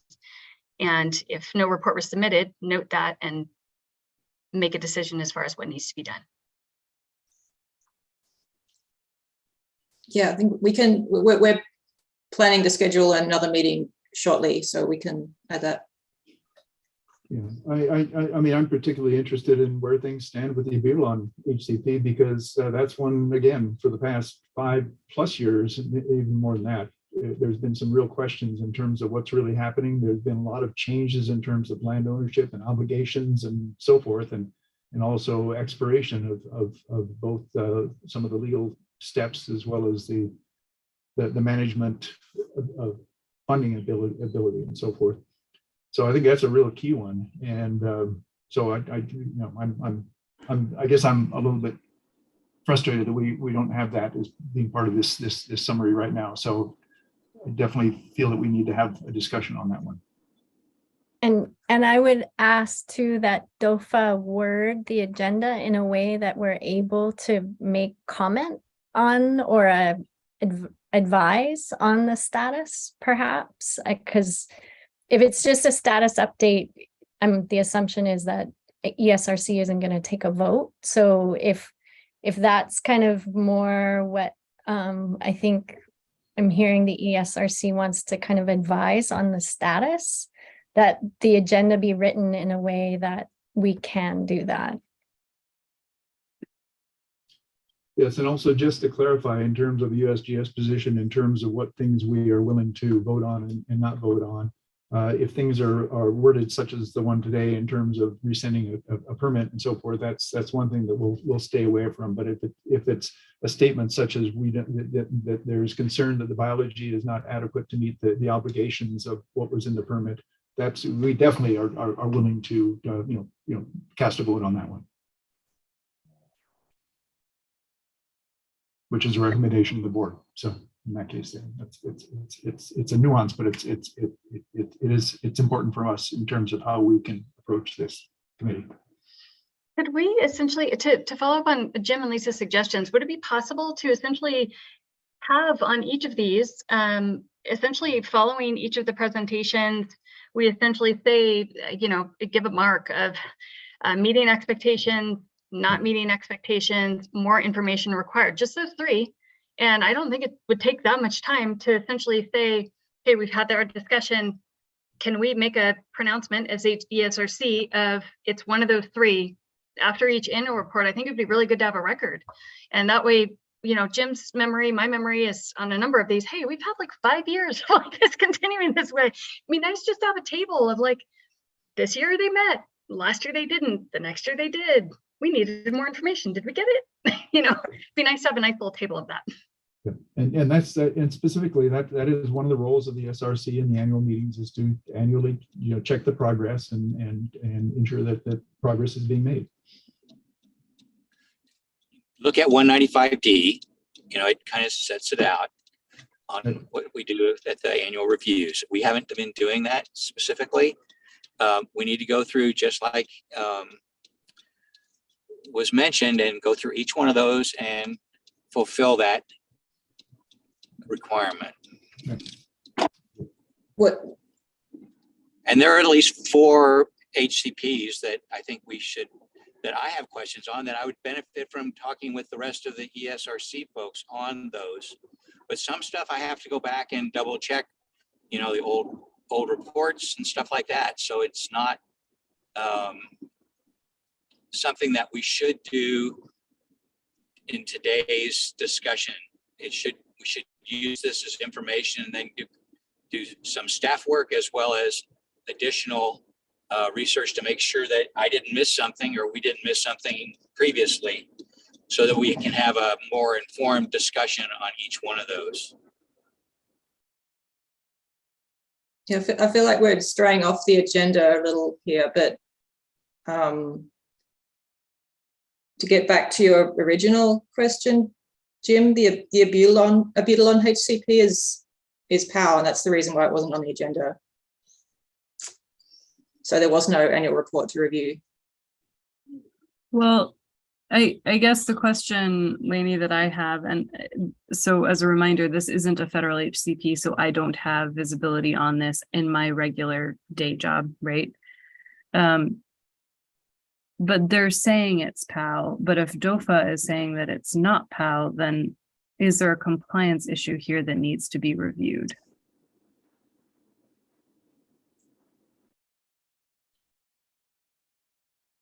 And I don't know the answer to that, but. So I thought last year we said we didn't think it was completed. We did.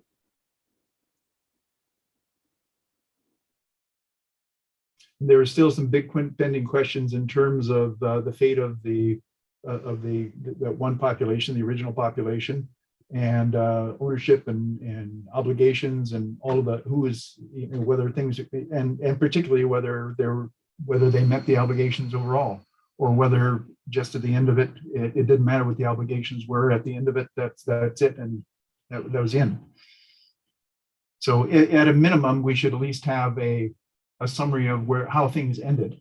So I think that's important, because that was a very challenging one. That was the very first HCP that the committee had addressed, and we've learned a lot since that time. And it would be good, if nothing else, to do a post-mortem on that in terms of lessons learned. So I think it is important to have it on a discussion point on an agenda to find out where we are, and whether if anything is moving forward from that, or whether everything that was done in the past now just goes back to weeds. So anyway, I'd like to see it on an agenda for at least an update on that on a future meeting agenda here. Okay, I can look into that. Okay.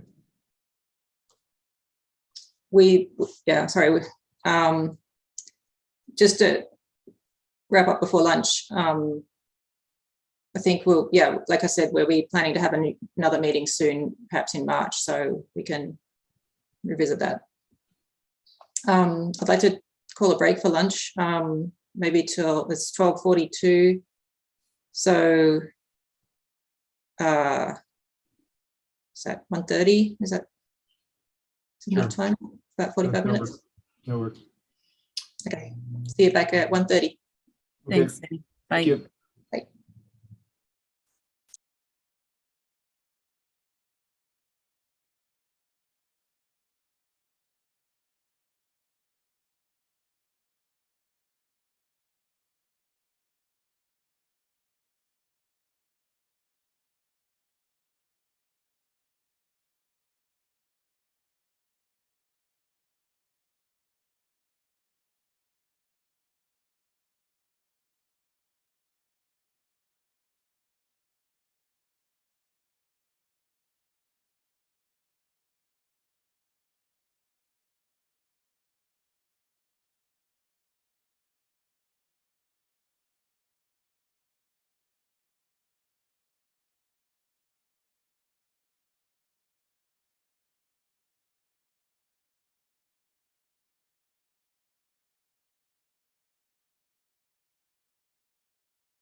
Aloha Namaka.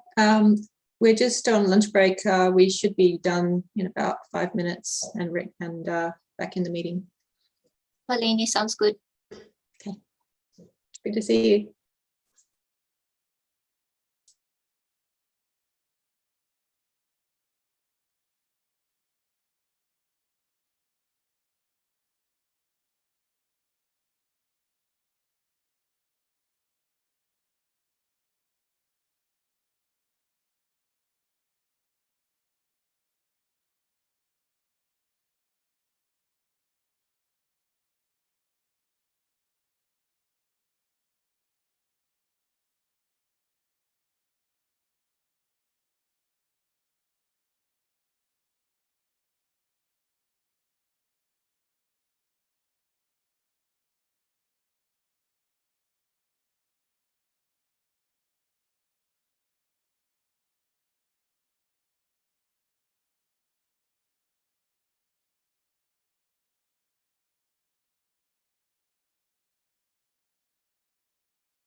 Welcome back, everyone. I was just like to ask the ESRC committee members to either turn on the cameras or can you just vocalize that you're back if you don't have a camera.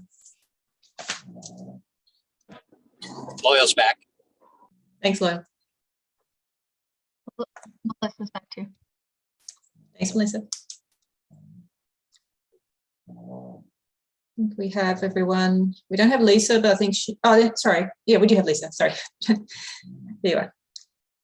And Jim and Bob. All right. Okay, so we have everyone. Mina, do you want to introduce our next speaker?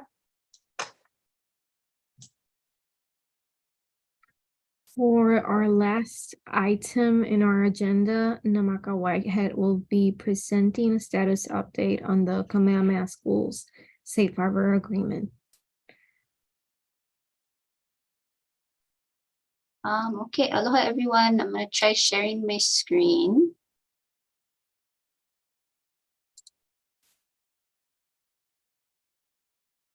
Can I share my screen? Yes, I made Oh, you there I click. see it. Okay. Let me Sorry, everyone, I'm here.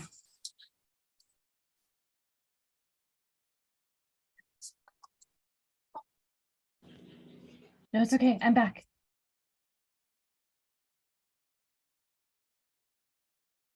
Okay. How does that look? Yes, we can see your. Okay, awesome. Okay, so I'm going to present to you guys today on year 4 of our Safe Harbor Agreement at Keohoka'u. As you all know, Kamehameha Schools is a private educational trust established by the will of Bernice Kauahi Bishop to improve the capability and well-being of people of Hawaiian ancestry. And we also have land holdings of about 363,000 acres of land. The Keohoka'u Safe Harbor Agreement covers just over 32,000 acres of land over a wide range of elevations and climate, from really, really wet at the east to quite dry at the west. It's surrounded by Hawaii Volcanoes National Park, Mauna Loa Forest Reserve, and Pu'umaka'ala Nar. The agreement has a 50-year term and covers 33 rare species. Covers 25 plant species and 8 species of wildlife. 3 of the plant species were deemed special concern by the service because their numbers on and off the property were so low. And those have some additional protective measures associated with them. There's 6 other plant species that are currently present on the property, and another 16 plant species that aren't present on the property but could be introduced in the future. And now I'll go through some of the covered activities. For each of these slides, you'll see in a green box the commitment that KS made in the Safe Harbor Agreement, and then I'll share a little bit about our annual progress and 4-year progress towards those targets. So we committed to plant a minimum of 20,000 native seedlings during each 5-year period. We've actually planted over 62,000 native seedlings during the first 4 years of the agreement. Just over half of that is koa, but it also includes a wide range of other species. We aren't currently doing monitoring of survival, but we do have photo points and monitoring plots that are periodically monitored, and we can share those in the future. The outplants do seem very successful, though. I can share that. Let's see. And feel free to stop me at any time or to tell me if you need me to speed up a bit. We also committed to establish a minimum of 1,000 acres of new koa stands over the term of the agreement, over the 50-year term. During the first 4 years of the agreement, we established 358 acres of new koa stands, including 91 in fiscal year 22. We committed to manage the property as ungulate free within conservation fenced units. At the time of the agreement, this was approximately 29,000 acres. We actually installed a new unit last year. You can see here that's just over 1,000 acres. So that brings the total area that we're managing for zero tolerance to 30,100 acres. All fences in the property are inspected at least semi-annually. Those that are more prone to tree fall or other damage are inspected more frequently. And in FY22, we replaced about almost 1.5 miles of fence. And this actually completes for a number of years now. We've been working with the Three Mountain Alliance to replace the upper boundary fence, and this completes the replacement of that fence section. We've also had quite a bit of pig ingress. This started in FY20. It's kind of hard to see here, but this area that has the little dots in it is the general area where we've been finding pig sign. And we've been working since the ingress in FY20 to address this, and have stepped up those efforts over the last 1.5 years or so. I think at this point, we've removed probably 150 pigs, mostly small pigs, over the last 1.5 years. We've all been very alarmed by this. We think that they got in when there was some damage to this fence here, or it's possible that some really small pigs might have gotten in through this fence here. There was a section that had some wire on it that wasn't quite small enough to keep out the smallest pigs. All that fence has now been repaired, and we're doing our best to bring the population back under control. We're increasing the number of box and corral traps, and looking at all options that are available to us to address this, including possibly installing some additional fencing in the interior of the unit to make it easier to address ingress in the future. Namaka, quick question. Yes. Are mouflons still a threat on your other lands and potentially getting into these areas? Mouflon have not been an issue at Keoho Ka'u, to my knowledge, in the near past. We do have some mouflon on other lands, but yeah, they're not an issue here. The big issue we're dealing with is pigs, and it's mostly just in the lower part of the ranch. We haven't seen any ungulate sign, to my knowledge, in the upper part of Keoho in quite some time, though there was some pig sign, and there might be one really old pig in one of these units up here. Okay, thanks. Yep. We committed to suppress priority weed species, specifically Phaya, ginger, vibee, and Himalayan raspberry below 10% cover. We actually do a lot more than this, and are suppressing a wide range of weed species across the property. In FY22, this was covered just over 3,000 acres, and we also did ground surveys of about 4,000 acres that'll help us to prepare for our control efforts this year. The cover is well below 10%. We actually did a report last year that kind of detailed what the weed cover actually was, but I forgot to look that up before this presentation. We can definitely share that in our reporting. In this photo here, there's a guy that's controlling some anemone. We found a really large population of anemone in Lower Keoho this year that we didn't know was there. And so that's been a big target for us this year. The other thing we found last year was this plant. We found some Mexican elderberry growing kind of in the middle of Keoho. It was a small population of maybe, I don't know, I want to say maybe 3 to 5 plants, but they had already set seed. The fruit grow on this inflorescence here. They'd already set seed, and I guess the birds had already eaten them and dispersed them. So this year we just did a really big sweep. I'm not sure what the numbers were like, but I don't think we found very many. But because this plant did set seed, we know this is going to be a target for some years to come.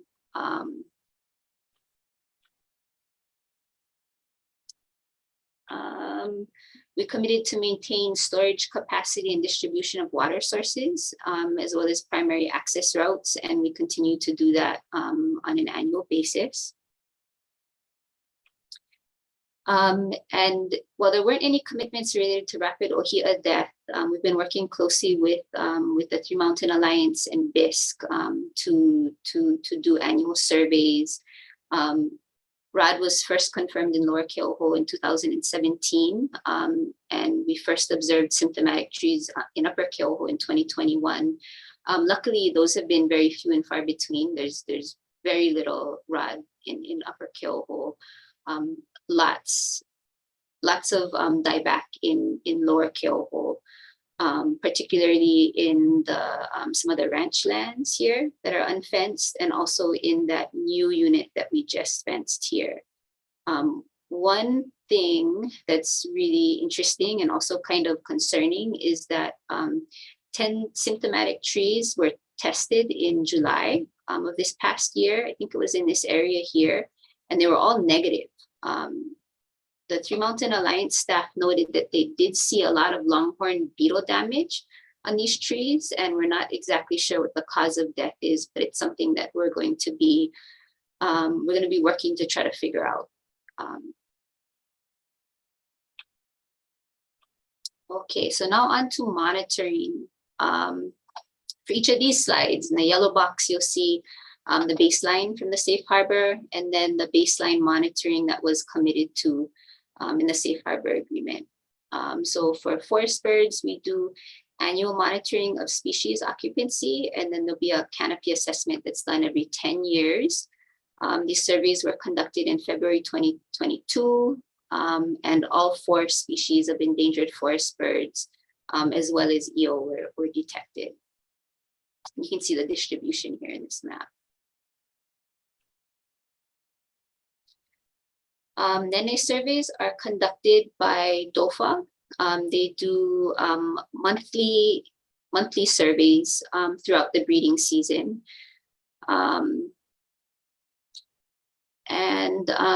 This past year, most activity was concentrated near the 2 reservoirs.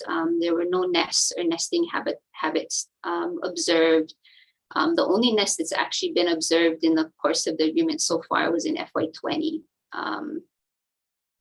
There was a Nene fledgling that was observed.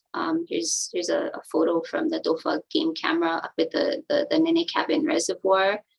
But this was the only time it was observed. It wasn't observed in any of the monthly surveys or at any other times on the game camera. So we're not sure where it came from. DOFA did share with us this year that most of the Nene observed at Keoho were banded at the Waikoloa Golf Course, while most of the Nene observed on our ranch lands were banded in the volcano area.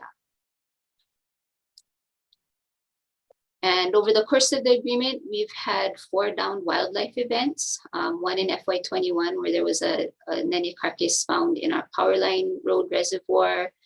2 in FY22, there was an adult male Nene that was found stuck in a fence surrounding the Nene Cabin Reservoir with an egg found nearby. The next month, 2 eggs were found floating in the Nene Cabin Reservoir.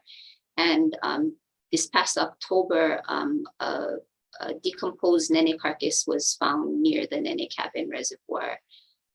It was highly decomposed, and DOFA staff were unable to tell what the cause of the death was. It also wasn't banded.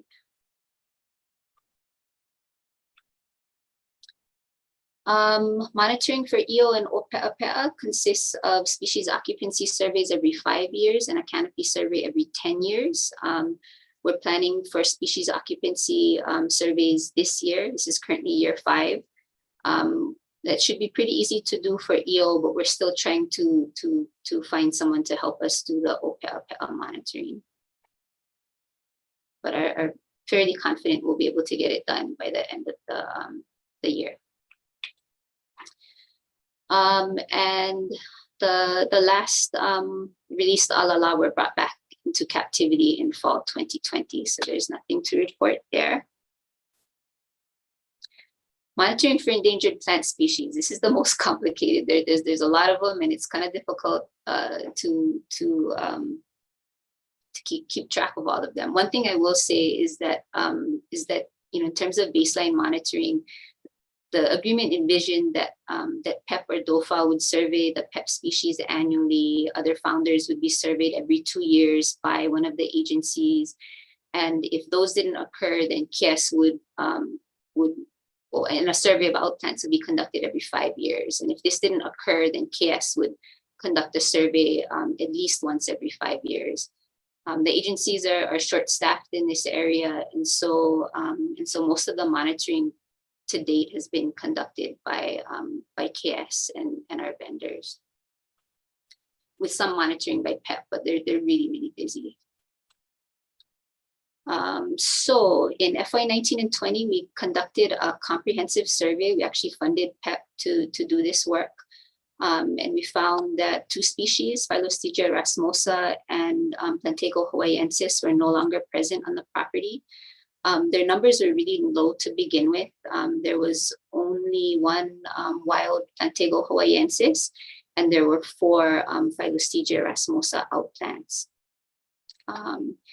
There's declining population numbers for 4 species.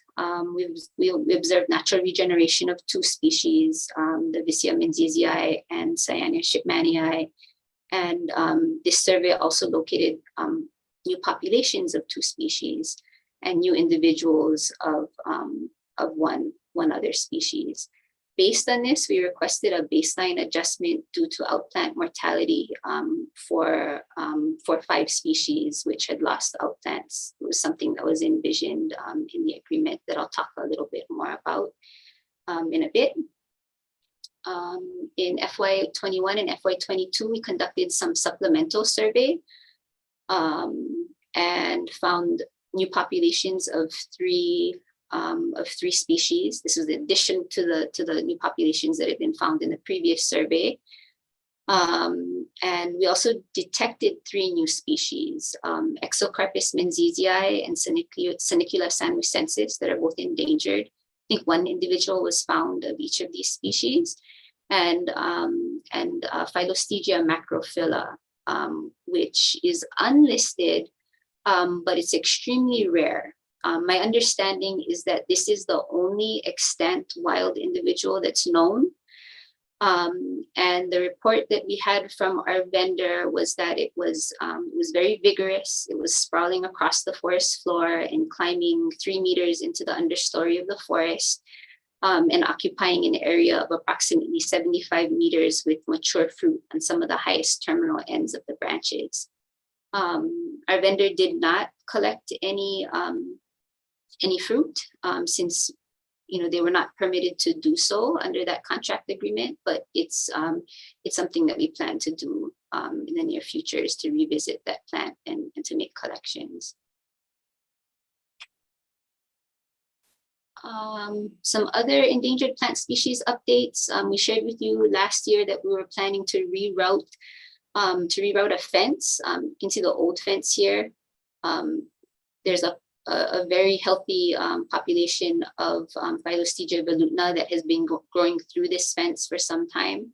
And we replaced, or I guess not replaced, we retrofitted a large, the surrounding fence, and decided the best way to deal with this particular instance was to reroute the fence, and there's a road right next to it, to reroute it around the population. So this is the result of that rerouting, and going forward, we're gonna regularly check on this plant, and if it's getting close to growing through the fence again, then I guess we'll need to further reroute the fence and the road around it. Another update, the one that we're the most excited about, is that we finally made collections from Vicia this year. This was in cooperation with PEP and with the Volcano Rare Plant Facility. In February, we collected 8 cuttings from 5 individuals, and then in October, we collected 7 cuttings from 4 additional individuals. All are at the Volcano Rare Plant Facility, and I believe that currently there's 20 plants that they were able to make from those 15 cuttings. So 20 plants representing 9 founders. They're doing really well. They're doing so well that I think the Rare Plant Facility staff is considering taking cuttings from the plants in their greenhouses that can then be rooted and hopefully outplanted later this year. So next steps, additional monitoring. We haven't done a full census of the Visia founders in a while. Some of them were heavily impacted by the Kona low in December 2021. We were unable to find some when we went out to do the collections. So we need to do some monitoring, additional collection from the remaining founders. The last we checked, there were 20 founders remaining, and then we're hoping to do some outplanting, and are going to work with PEP to identify some outplanting sites. Hopefully one at Keoho and one at Kulani to start with.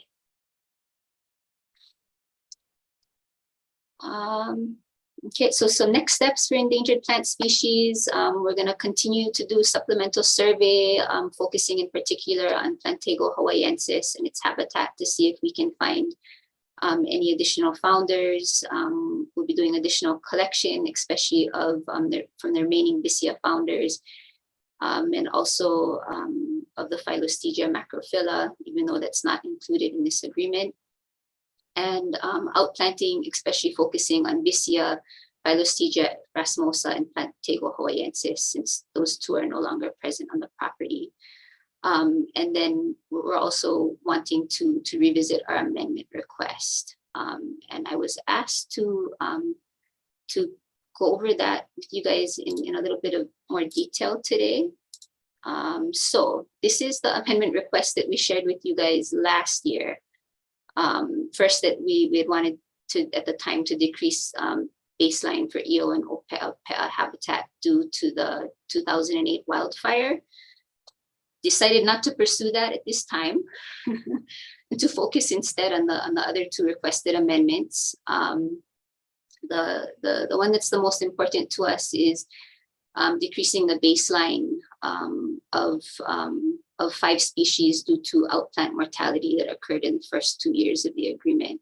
This was a condition for KS to sign the agreement, and so it's something that we'd like to follow through on. And the other amendment would be to add 2 new covered plant species based on the surveys that we've done and the fact that they're present on the property. Okay, so going into a bit more detail on outplant mortality, this is a passage from the Safe Harbor Agreement.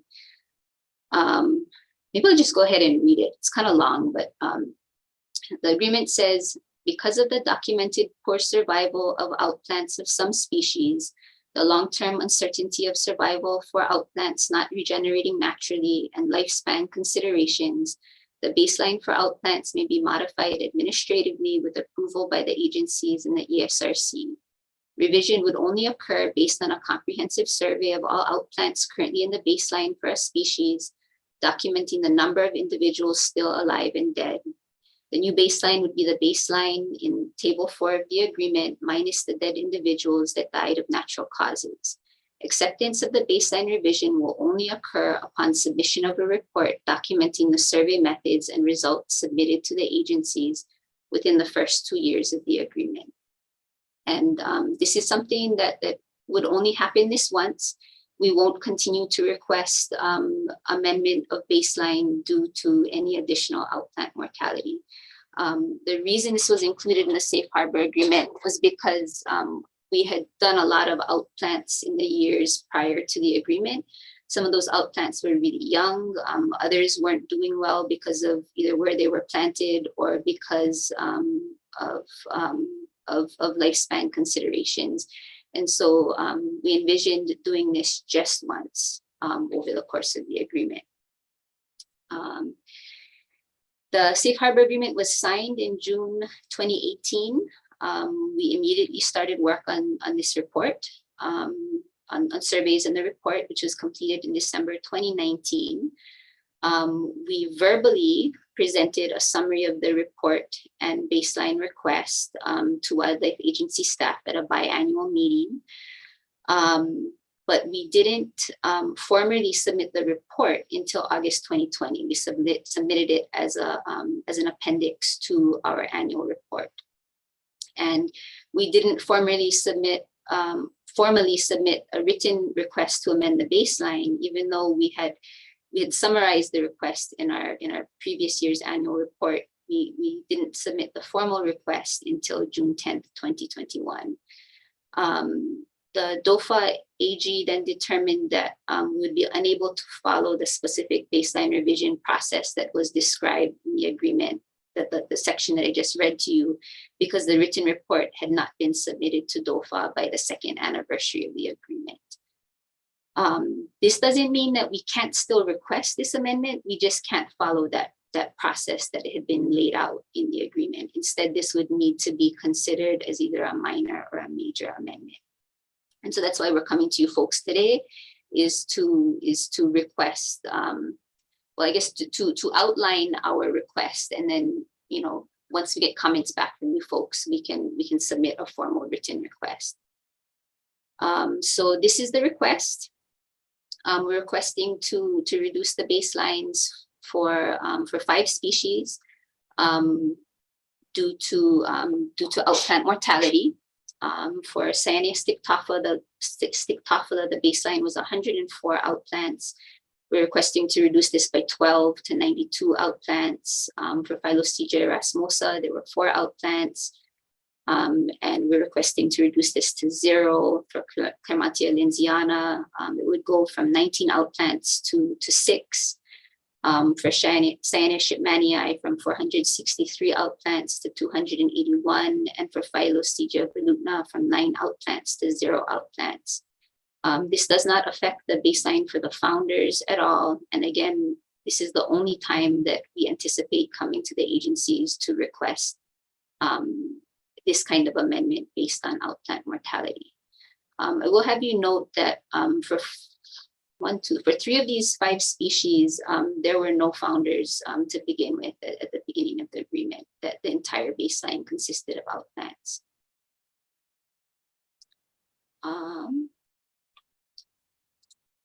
Oh, oops, I meant to take this slide out.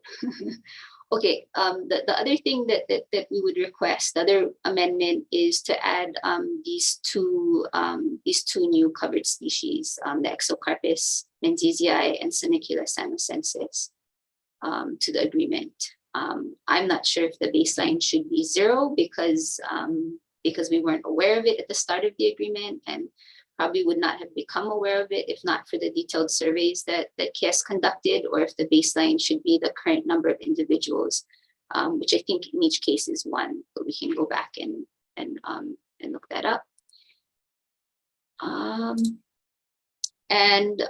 This is the language from the Safe Harbor about minor and major amendments. We would propose that the outplant mortality request be considered a minor amendment. It seems the request to add the 2 additional species would likely be considered a major amendment. It says an example of a major amendment would be adding a new species to the list of covered species. And I think that's all we have. Mahalo. I'll take any questions or discussion.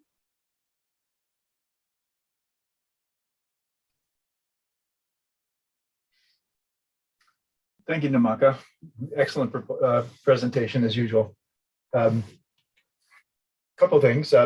Fantastic news about Dysia, and that you're able to get cuttings that are viable. That's really exciting, and we've always been concerned about how the trajectory of that species as a whole. So I'm very excited that that's happening.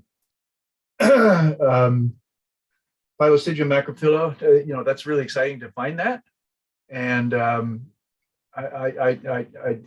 sure you're aware of it, but be cautious. Even though the population in that one site seems very large, that genus, the individual, populations like that can just very quickly, crash, and because usually probably just a clonal system is what it is. And so I'm excited that you're taking propagules and cuttings from that, because that'll be really exciting. I'm just curious what your source for your propagules for racemosa and Hawaiian Plantago hawaiiensis are going to be, to bring back onto the site.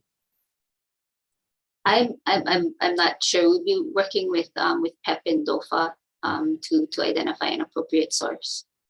Okay. I know they have Phyllostegia racemosa at the rare plant facility that I think is from somewhere nearby.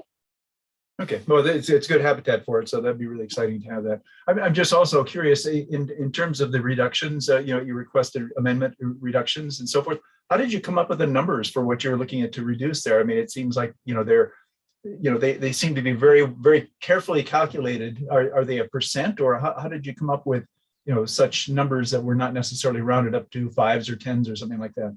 Well, it's based on an actual survey conducted of all the outplants.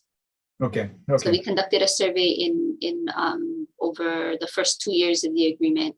Actually, the survey was over the first year and a half or so of the agreement that censused all the outplants for each species.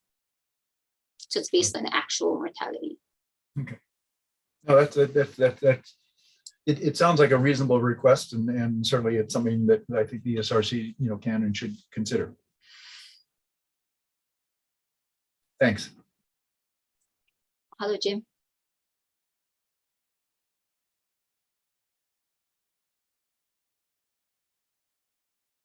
As always, Namaka, many thanks. And I think Colleen reminded me yesterday that this is somehow year 5, and I don't know how that happened, but I'm very grateful to see it, as always.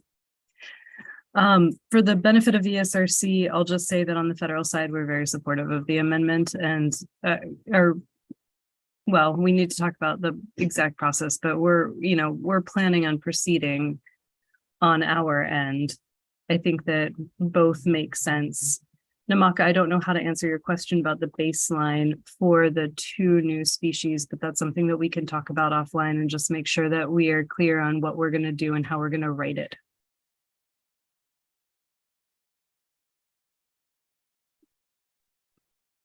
Hello, Michelle. Awesome job, Namaka, and mahalo for the really thorough report. It's great. I have a question for DOFA. In terms of ESRC action, I'm assuming we can't make any recommendations today, but would in the near future, that would be built into a future agenda, maybe at the coming meeting, so that it can start moving forward? So what we wanted to do today is to get your review and input, and then it'll be drafted and posted for 60 days and then brought back to the ESRC for a recommendation for approval to the board.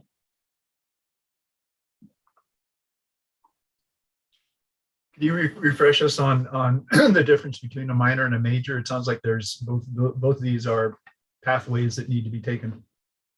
Well, adding new species is a major, so I don't think there's any way for it not to be a major. But I mean, what does that do procedurally in terms of changing the process, or I mean, how that's what I mean in terms of is it a time thing? Is it a review thing? Is what does it take? That I'm not sure. I don't know. Paul or Nina or Kate can respond. I can respond a bit. We don't have any rules yet. So we are working on rules to outline a separate process for a major versus a minor amendment.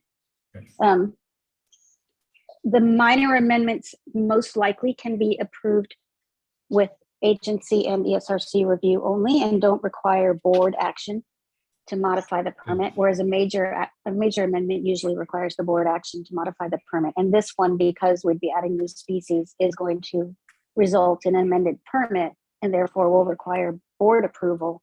So prior to going to the board, we will get a recommendation from the ESRC. So this presentation today that you got is to give you enough information to understand what will be in the amendment. And then once we get the written amendment, we'll do the typical procedural posting for 60 days to allow the public to provide comments. Then we'll bring the finished amendment to the ESRC for a recommendation of approval, and then we'll take it to the board.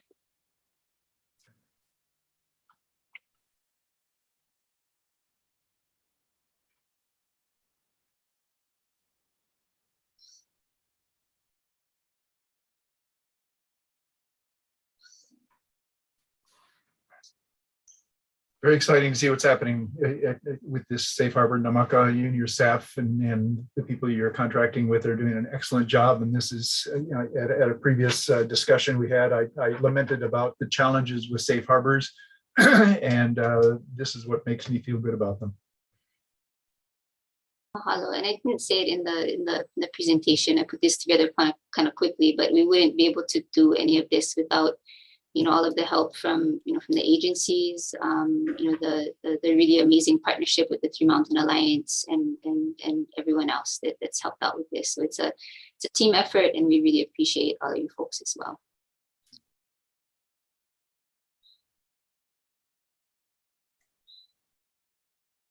Namaka, we can talk about this offline. For the non-listed species that you found, forgive me, can you remind me of the scientific name again? Exocarpus menziesii, and even I have to go back and look at the other one. Exocarpus menziesii and Sanicula sanosensis. Those are the listed species, right? Those are the listed. listed. The unlisted Yeah. species. Mhm. Oh, you mean the Phylostegia macrophylla? Thank you. Macrophylla. Yes. This is ultimately KS's decision, but if you wanted to include it as a covered species, you could, even though it is not listed. And there are pros and cons to that approach, but I just wanted to make sure that you knew that that is an option that you have. I didn't realize that was an option. That's good to know. Okay. We will consider that before formally submitting this to you folks. Mahalo. But if it's listed in the future, then they would have to go back and make an amendment. Is that correct? If they don't include it now, but it is listed in the future, then yes, they would need to go back in and do an amendment to add it later. Okay. If they choose to add it now, then it would be considered a covered species regardless of whether it is listed or not. Yeah.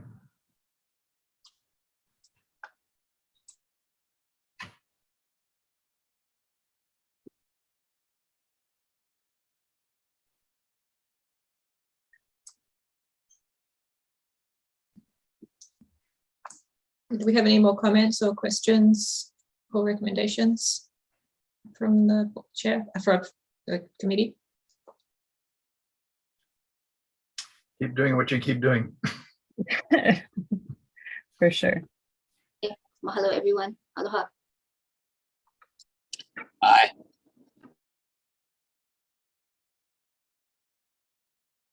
So I think we've reached the end of our agenda. Is that right, Nina? Yes, that's correct. Okay. Before we adjourn, could I make a request? Can we go back? I mean, during the last 2 days, there have been several requests for agenda items for next meetings. Okay. Is somebody recording those, and could we just do a quick review on those? I've been making notes, but it's not like all in one. I don't know if Miana, do you have those at hand, or otherwise we can kind of I can try and piece together what I have, and then I have as you laning just notes. okay. I just want to make sure we haven't missed anything. I mean, even if it's not in the right language right now, just so we have a note to come back to. Yeah, and this meeting is recorded, so we're gonna review this meeting, and we're gonna make the correct annotations, and we're gonna get back to all of the ESRC members. Okay, that sounds good. Well, one thing I'd like to add as an agenda item, at least I'd like to propose it as an agenda item, and I'd like to get comments from other ESRC members, is to have an agenda item to clarify the role and participation of the ESRC regarding biological aspects of HCP and safe harbors. Things changed when it was recognized that the sunshine requirements led to well, it resulted in less initial participation by the ESRC in projects that were just getting started, and that led to more discussions between the applicants and also in the cases of the permittees with the agencies. And in many cases, a lot of those discussions result in sort of decision-making process that that seems to come back to the ESRC as almost done deals. And in some cases, those are fine. I mean, there's good expertise within the agencies, but in other cases, we've found that when it's brought up and questions are raised by, again, members of the ESRC, that may lead to changes. And I'm just hoping that there's a way that we can sort of allow a little bit more open discussion. The whole emphasis of holding things off because the sunshine laws really seem to relate more to whether a project was even going to be proposed, and it would minimize the exposure of the potential applicant to information being released on things that they may not decide to follow through on. But particularly with projects that are already established and ongoing, I'm not sure I see the logic behind always having so many of these meetings, just with the agencies as opposed to more directly involved in the ESRC. I mean, this is the purpose of the ESRC was to bring additional advice and expertise into biological discussions about things that are relating to these kinds of projects. So I would just like to, I don't want to discuss it now, but I just want to lay that out as a foundation for having at least a discussion, within the SRC agenda to talk about that and just see if we can come up with a comfortable solution to that, or maybe just decide to leave it as is. But anyway, I just like to have that as being an agenda item we can talk about. Okay. And this is Loyal. I have an information request. And that is for KWP 1 and 2, related to one of the questions that I asked them when I went back and reread the 2022 submission on the amount of take that Makamakaoli was awarded for Newells, I guess. That was evidently hashed out between DOFA and the applicant, as well as then later Fish and Wildlife Service concurring. Could I see that? Because I couldn't find it as an attachment to the annual report, and I am unclear how that was actually derived, because it was adults only at Makamakaoli. So I'd appreciate getting a copy of that. Thank you. Okay.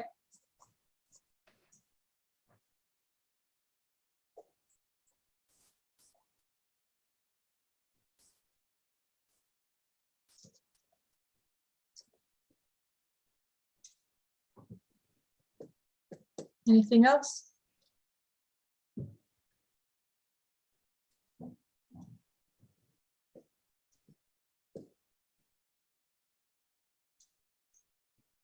Well, thank you all for discussion. I'm looking forward to our next meeting and following up on some of the questions that came up and some of the presentations that didn't get presented. Lainey, I'm getting a sense that potentially there's several meetings that need to happen over the next 6 months. Everyone's schedules are getting packed already. It might be good if we can go ahead and get those on the books sooner rather than later. Yeah, I'll work with the staff on that. Thanks. Mm-hmm. Okay, well, I think we're done. I'd like to move to adjourn the meeting. I'll second it. Okay, everyone take a vote on that. Aye. See everyone. Aye. Thank you. Meeting Thank you very adjourned. much. Aloha. Thanks a lot. Aloha.